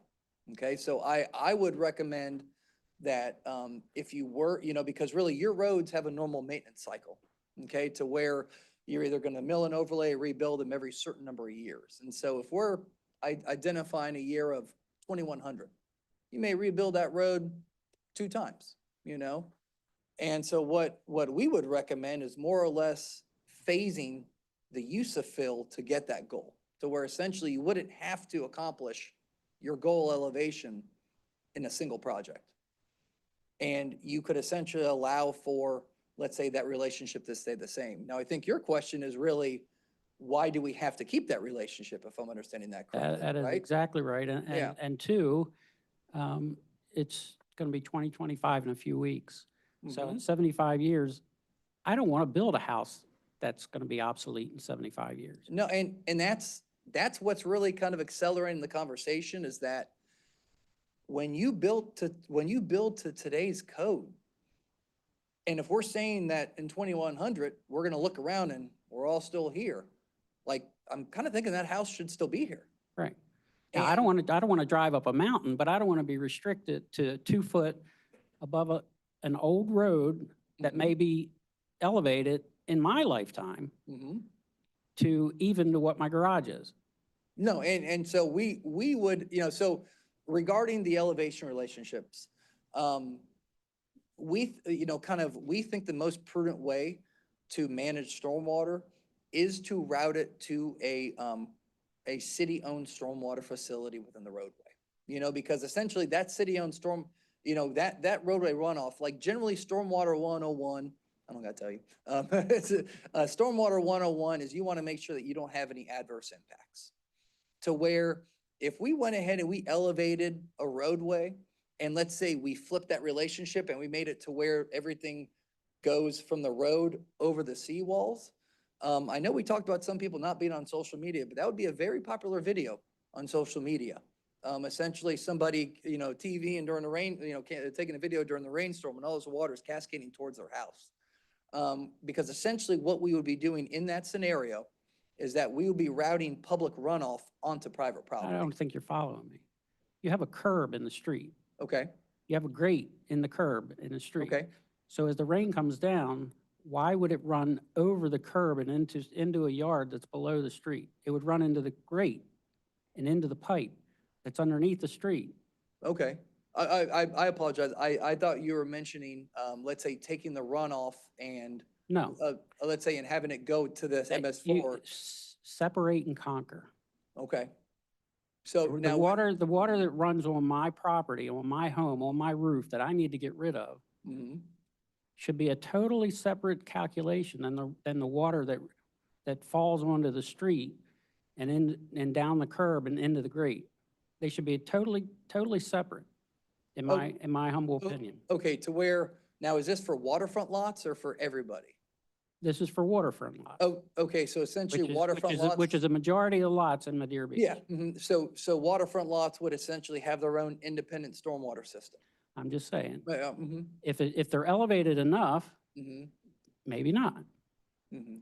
If, personally, I'm gonna be a resident that's gonna have to rebuild. So these are the things that have been Yeah, going through my yeah, mind for mhm. years. Why would I want to rely on building my property to drain off into the street? Everything's gonna be a mess. Mhm. Why can't I take my gutters and take that out to directly through my seawall? So now for certain water, so the typical waterfront lot, let's say if we're talking about that lot, that typical grading, the grading generally is like you have a high point in the middle, right? And kind of like half of the yard goes towards the road and half of the yard goes over the seawall. So some of those lots really, if you can go to the sub watershed slide, I'm not gonna be able to hit back that many times. I don't know which one it was, but essentially, when you look at what we're calling like your drainage basin, if you will, for the city, we recognize that there are a lot of these lots, like almost, yeah, right there. So you see how there's area, a white area between what we're coloring in within the sub watershed and the black line, which is essentially the boundary. Those are the waterfront areas that drain away from the MS4, the city system, off of, off to, over the seawall into the bay. Okay. And the inland lots, again, if the road is reconstructed and it's higher than, not all of them, but if it's higher than a lot, Yeah. it should be able to connect directly into the stormwater piping that's underneath. Yeah, Underneath, it's underground. we would actually recommend, if you were to pursue Phil and you were to rebuild that roadway, that you actually still try to control the elevation based upon the lower And homes if that are out and there. if there's 2 or 3 or 4 or 10 homes that are in a row, every house doesn't have to have a connection. You would Mhm. put, Yeah. a grate Mhm. every few homes Yeah, and tie into that stormwater, just like if it were a street. mhm. No, and certainly, Because I you have the think. right of way there anyway. Yeah, and that, when we talk about a resident's ability to connect to the MS4, because that's essentially what we're talking about. If the commission wanted to pursue that, I think that is certainly something that could be pursued. But the bigger discussion is, are we pursuing that, I guess, under a scenario to where we're elevating the roadway? Exactly. That's the Mhm. whole point. Mhm. Let's elevate our roadways. Everyone will follow suit if they know what our roadways are Mhm. gonna eventually be, if they're not already. And what, an option would be, when you identify that garage elevation that, you would want to hit for a newly rebuilt home, let's say for your home example, essentially that garage elevation would take into account what that future road elevation would be. Exactly. So, and that is something to where if the commission were to want to pursue the strategic use of fill for, let's say, stormwater purposes and tidal resiliency, establishing garage elevation requirements would be a huge part of I that. just see remarks up and down the beaches. Residents, not necessarily Madeira Beach, complaining about valves not working whether it's due to maintenance. I know you don't want to maintain anything you don't have to. So, pumping stations, they all get corroded. They all need regular maintenance to work properly. Gravity's So, free. If we're going to plan for the future, let's plan for the future. Mhm. That's like I said, that's my humble, elevation is the Yeah. most logical choice. I'm sure we'll have more discussions. Yeah, no, no, I certainly appreciate the feedback. Again, that's, understanding, kind of the opinions and the vision of the commission is going to be important to how we kind of put a bow on this. And, depending on what timelines are possible, is that something that is for kind of the challenge that's ahead of us, which is this major rebuilding of the single-family residences within Madeira Beach? Exactly. I totally agree with Commissioner Kerr. I think the roadway is a key, but also you have to take in consideration the people that still have single-level homes. If you elevate the roadway and we're still on the inland side, and they're still single-family level homes, then that's going to directly affect, when you elevate, it's going to directly affect those homes.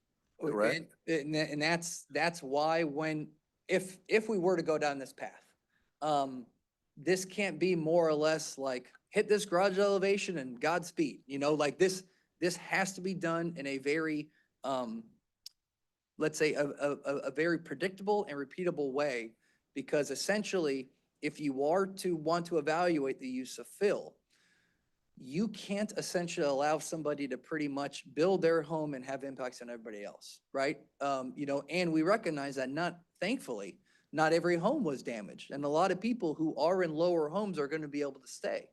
So anything that we would do would have to allow for the goal to be met for the new construction, but also recognize that you can't have adverse impacts on your neighbors. So if we were to use fill, it would need to be done in I don't want to say the R word, but in a regulated manner, because essentially any designer or engineer, utilizing fill is going to have certain checks and balances in order to make sure they don't have those adverse impacts. The reviewers are going to have to understand, okay, I'm getting somebody who's using fill. How do I review the plan to make sure that that's not going to have adverse impacts? So certainly if we were to do this, this would not be pretty much like a one-liner. This would be more or less a program that the city would pursue for public infrastructure, for commercial, and for single-family developments moving forward. Exactly. And just like Commissioner Kerr brought up, the water, people that are on the water side, just, called control the water. Mhm. And as you said, with the gutter system, simply goes back out there. I think that's a great point, No, and so really, I mean, I think obviously anytime you're using fill, there are a lot of communities that either have restrictions on fill or they're just no fill, because like using fill can get nasty, and it can be hard. We have done a lot of legwork with an adjacent community to kind of create a method to where we can use fill in a strategic manner. If that's something that, we can certainly continue the discussion, if that's something that the commission would certainly be interested in looking at. But I mean, to your point, it is not just do what you want to do, because you're exactly right, it would have adverse impacts. There needs to be checks and balances, not only for the designer, but also for the builder and for the permit review end as well. I'd like to compliment you on your presentation. Commendable. Oh, I appreciate it. You Thank and you. your team. Thank you. Wonderful options from 0 to all the way to 10. My personal preference would be fill, just because with the pumps, you measure pumps gallons per minute versus cubic feet per second. So pumps can never catch up. Gallons per minute will never catch up to cubic feet per second. So fill, in my personal opinion, would be the way to go. But of course, filling to a certain elevation could be challenging in the midst of growth. Last hurricane, this past Helene hurricane, I think the elevation of water came up to 9.5 NAVD. So 9.5 basically was about 30 inches in our garage. And destroyed a lot of cars and things in that nature. So I am definitely for also giving ourselves a minimum elevation for the garages.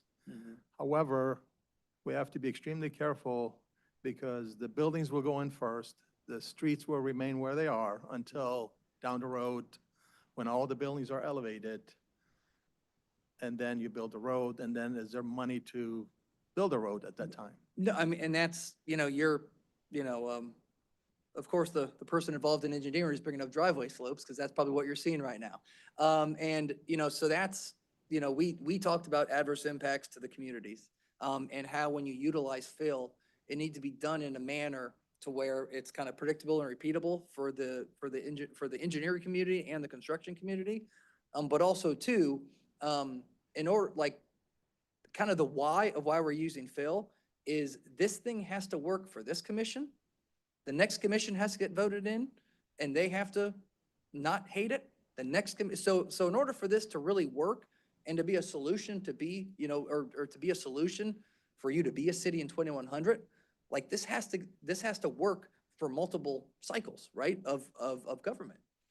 And so, kind of the vision we had early on in this kind of quest was, wow, I can see this thing getting voted down real quick when that Maserati can't get up the driveway slope, I mean, and so really, we recommend putting in a system of checks and balances that essentially say that, okay, here's our minimum garage elevation. That's a goal. There are a lot of lots to where if your road's at elevation 2, you won't be able to hit that, or else your driveway is going to be literally undrivable. And that we think is not a recipe for long-term success. It's deep. Yeah, and so really one of the factors that we really lean on strongly is driveway slopes. Like, why are we building a house if we can't get into it? And so we think if we were to use fill, all these things have to be considered. Thankfully, a lot of that legwork has been done to where, we're at a point right now to where, we are in the public meeting process with an adjacent community to where, you can certainly watch along. I will be there as well. We've vetted a lot of these scenarios because we know that it's not just about adding fill. It's about allowing for the neighbors to not be impacted. You still need to have access. And so essentially what we developed is a way to kind of have an iterative design process to where you would start with your goal garage elevation, and then we have a series of requirements. And essentially what you do is you pretty much say, okay, does that requirement work? Or does that check this goal?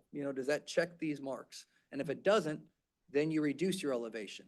You run it through the system again. Does it hit those marks? And essentially you end up with a garage elevation that meets all of these goals that are imperative to make sure that this thing lives beyond my lifetime. Most of our roads are actually like 4.5, and some roads are also 5. So maybe 2.5 in certain little areas. So please don't, look at 2. I would. No. It's NAVD? Yes. I have elevations that I can prove to you. I have them in my office. I can show you that the roads are like 4.5. So Crystal Beach is higher. Mhm. Crystal Beach area. Yeah. Is about 4.5 to 5. But then you've got areas like 141st where the pump station is. They're 1.05 is the current elevation in the Miami curve. Then you've got like Boca Ciega Drive. You've got elevations there that are around like 1.5 to 1.75 in the curve line. Parsley, isn't Parsley low? Parsley's higher. It's about like 2.5 to 3 in areas. And then you've got just out here, I think that's First Street East.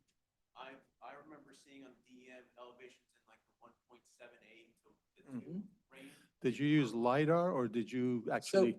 No, so we use both to where the Swift Mud actually has hydro enhanced LiDAR data that they provided, which is on the the 88 datum. Yep. And then we also truthed that with some surveys.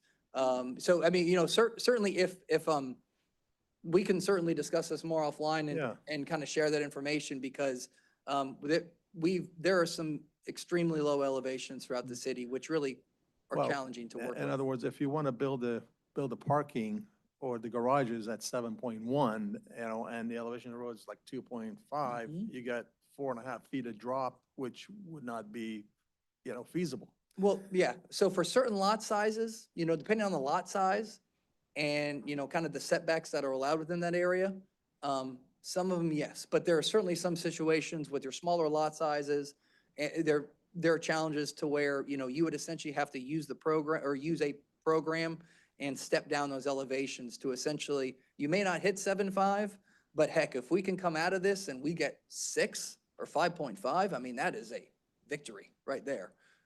Especially considering kind of the challenges that we feel lie ahead for the city.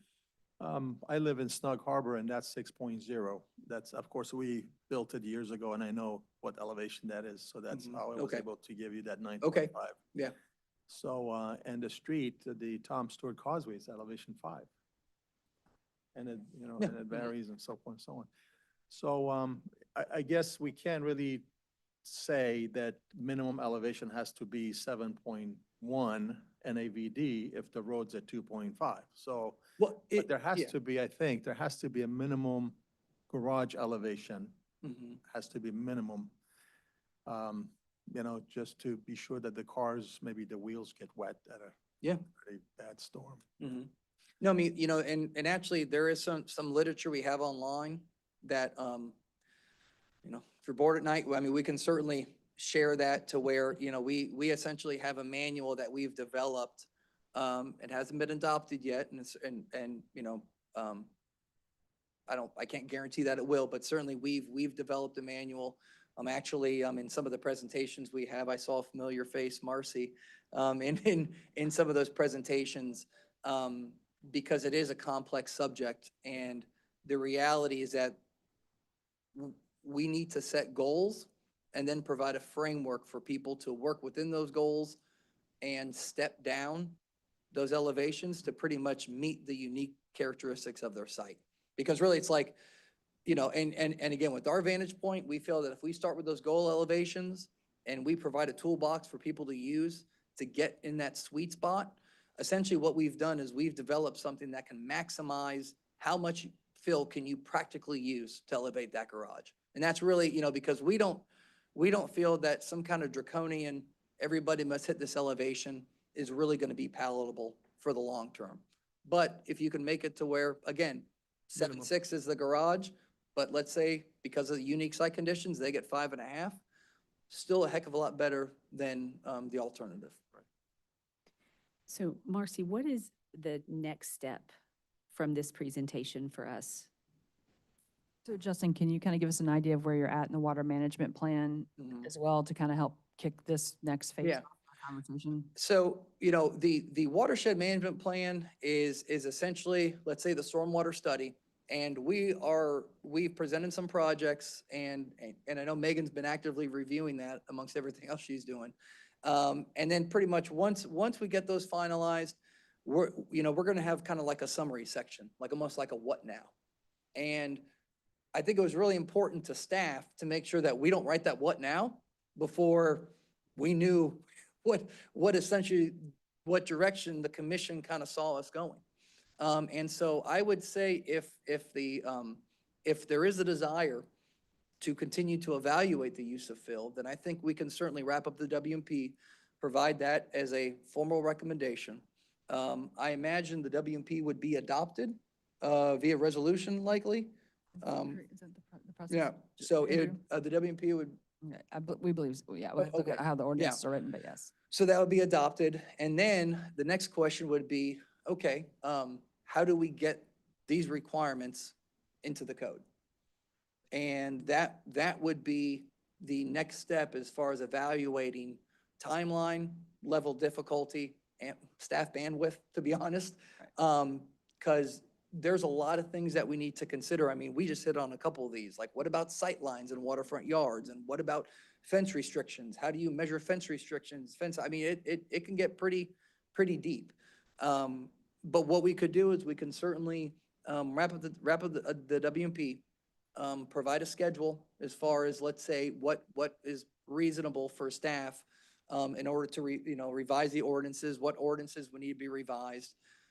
And probably admittedly, kind of for better use of a term, let y'all sleep on it and come back with more detail about the logistics. Because, we are just at the surface. I mean, not to be dramatic about it, kind of sound a little dramatic, but, it's true though. It's extremely layered. Because again, the reason why people don't use fill is because it's hard. It is hard to use fill. And so a lot of times it's so much easier for a community to say, no fill, problem solved. All right. We really don't have that option. And that's just because, and we also need to figure out how do we incorporate this into the rebuild? And that's really where I think the schedule comes into play. To where, this is what happened to your community is terrible.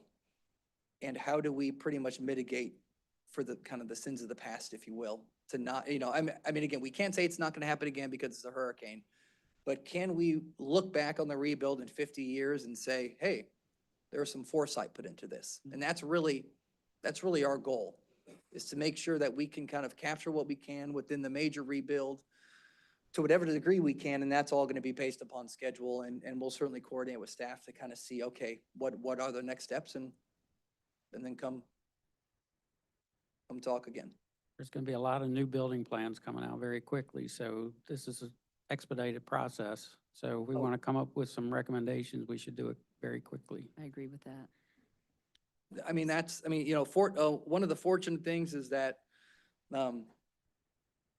because this process has been happening, or let's say because this let's say a program has been developed and vetted. I mean, it took us years to come up with this stuff, and your neighbor to the south is at a point to where the package is ready to go.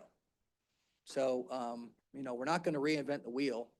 We're not going to look to let's say redo everything. We don't have time for that. So I think a lot of the core principles that we vetted, we certainly have to make sure that it works with some of the goals of your staff. So I'm not, so it's certainly not going to be to where we white out one city and put your name on it and say, here you go, and here's the invoice. But essentially we are going to make sure that I think we agree on the core concepts, the big picture items. Now it's about how do we more or less fine tune it for work for your community, for your permitting process, and then what does that look like in the timeline of the rebuild? And I think expedited is the exact word, and that's probably even putting it a bit lightly. And with that will become a more robust review process as well. These plans will come, they will be more costly to build, which is fine, but just kind of, the pilings will have to be deeper. The fill obviously can get expensive, but the engineering that will be associated with that on the intake and on the closeout will also have to be addressed, because there will need to be more stringent guidelines around how the site is completed and how it gets signed off on once it is complete, to make sure that we do not have the negative impact. So there's a lot to think about, but it is important to do it now. And, one thing, and, because we try to expedite the presentation, Cody Stewart, our Director of Sustainability and Resiliency, had some powerful slides about when we're planning for the future, whose responsibility is it? As far as who essentially pays that bill. And I think really the question is everyone, and that's kind of you're a coastal community, you're vulnerable to these changes. Fortunately from the state level, Governor DeSantis started the Resilient Florida program, which is essentially a state funded program that is meant to empower communities and provide funding for projects to address these challenges. And the city is actually working on a vulnerability, or the city is working with Pinellas County working on a vulnerability assessment. So in theory, that those types of programs, or these concerns are recognized at a state level, And more or less, when the state says, here's a program and here's money, they're saying it is your responsibility, you know? And, fortunately, I think we're at a point now, because the thing is, we don't want to wait until it's too late. And, it's very good that we're having these discussions now, but again, there will be people that come up here and say, this is costing more money, and they will not be lying. But what's the option? The 800-pound gorilla in the room, are your services covered by any of that? That's state funding? So they possibly could be. One of the benefits is that, a lot of this legwork that we've done in the program development, it's kind of already been paid for. So that's why we would really start with a huge chunk, a huge bite of the apple already gone, to where certainly, I am, we would love to be involved in whatever way possible, if that was the desire of the commission and staff. And there would be some fees incurred on our end, but we would look to reuse everything that we can from our prior efforts, because we really have no choice, not from a money standpoint, but from a time standpoint. And so really the fact that we're under such a time crunch means that we have to reuse more, which really means that we can kind of, minimize our costs to the best degree we can. Last question. Yeah, oh, no, please. Well, we have we have a whole nother meeting to go through. Are you familiar with what they've done in Miami with raising the roads down there? Rising above, we're very aware of that. And one fundamental, or, and so I don't want to sit up here and speak like I'm the expert on that program, because there are a lot of engineers and a lot of people smarter than I who were involved in that. But from what I do understand about the program is that their approach is, let's have these roads hit this elevation. Go do it, hit that elevation in a single project.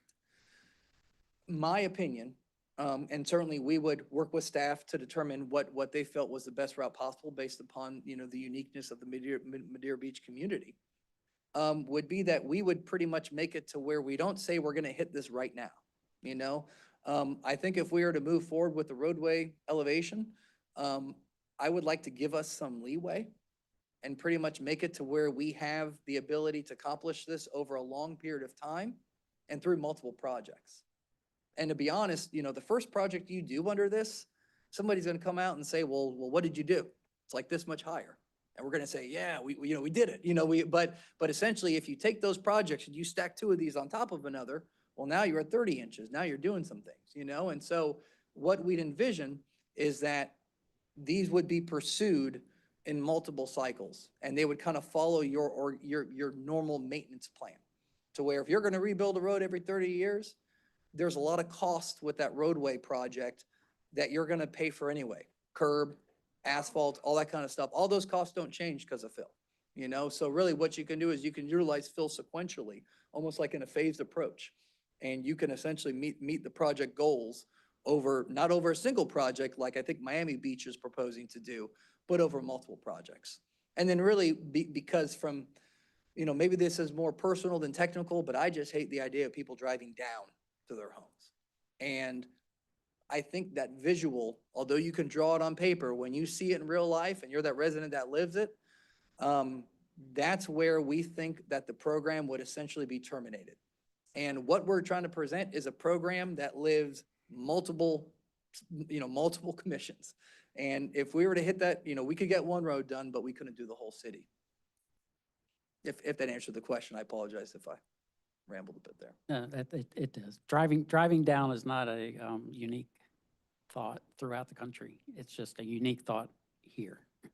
I'm born and raised in Florida. That's witchcraft you're talking about, driving down I to my know. house, And so is snow, I know. Yeah, exactly. Salt on the roads. So do we have any public comment?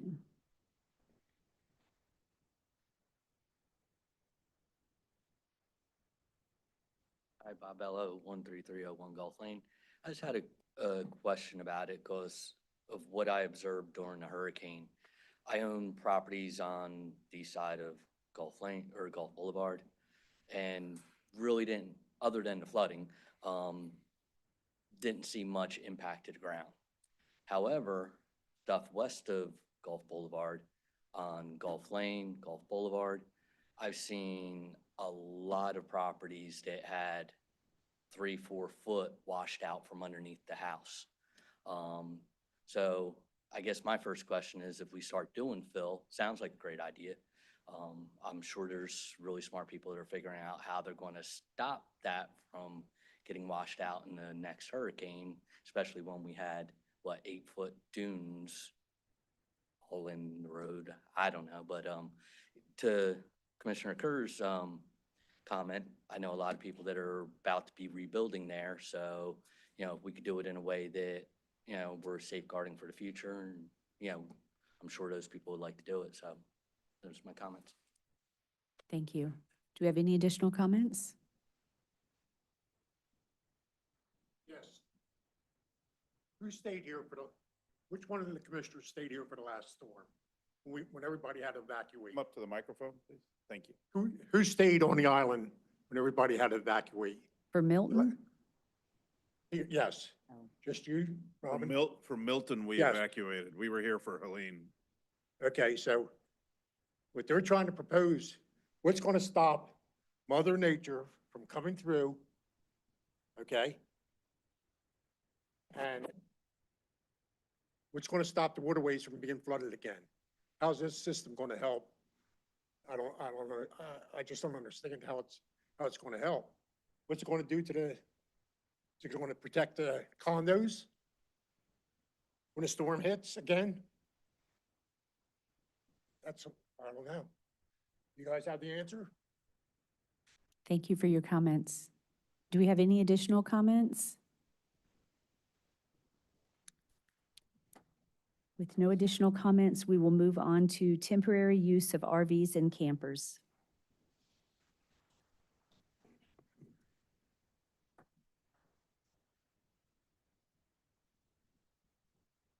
Before we get into a little bit of what the state statute is on utilizing RVs and campers, we've identified approximately 70 campers and RVs currently throughout the city as of earlier today. And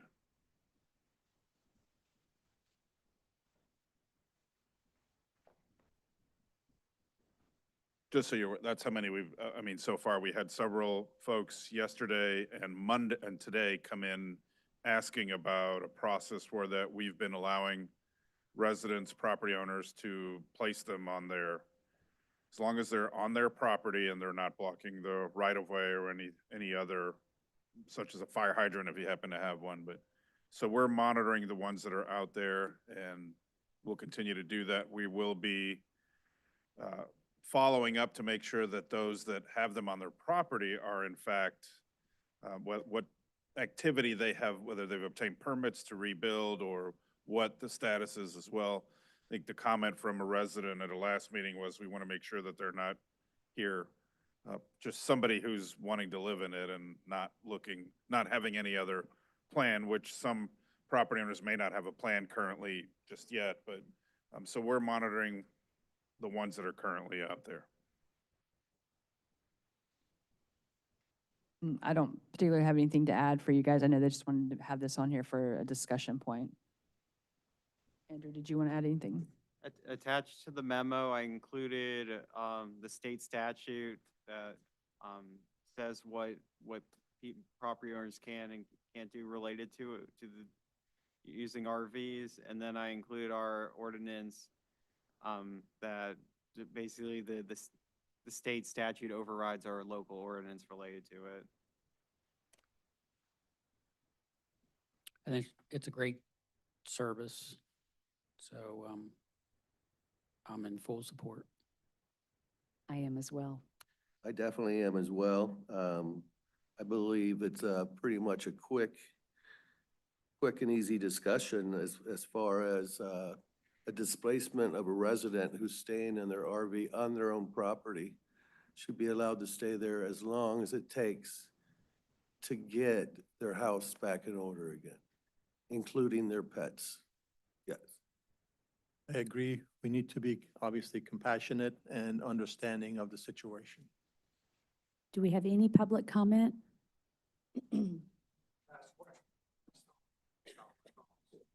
January 15th, my motel time is up, so I have no place to go. I can't live on the street, okay? But FEMA thinking, says that they're probably gonna let me put it on. There'll be no problem with that? Thank you. Do we have any additional comments? With no additional comments, It- we, pardon me? It just should be noted that it is for a 36-month period maximum. Right, per state statute. And you need to be actually working on your home to repair or rebuild. It's not a permanent. Correct.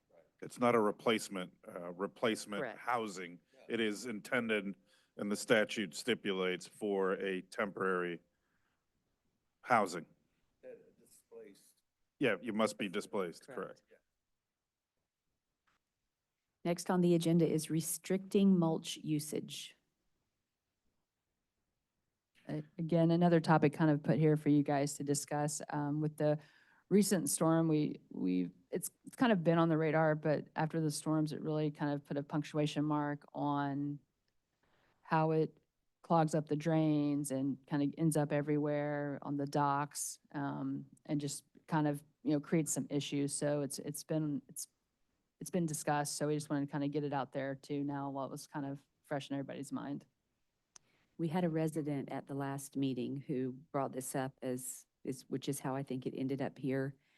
I think it would be interesting to understand what the community thinks about it, because you have options for mulch, wood mulch, rubber mulch, the shell that can be used, which is super beachy, right? Like, so if you asked me what I wanted, I would say, well, let's put shell because that looks great. And once it gets there, it packs down and it stays. The rain doesn't wash it away. But I don't know how the commission feels. I'd like to hear that. I'm really interested in hoping that the community here has some input on that, because I don't know that I would vote any way other than what feedback I received from the community. So do you have any comments? I have more questions, I guess.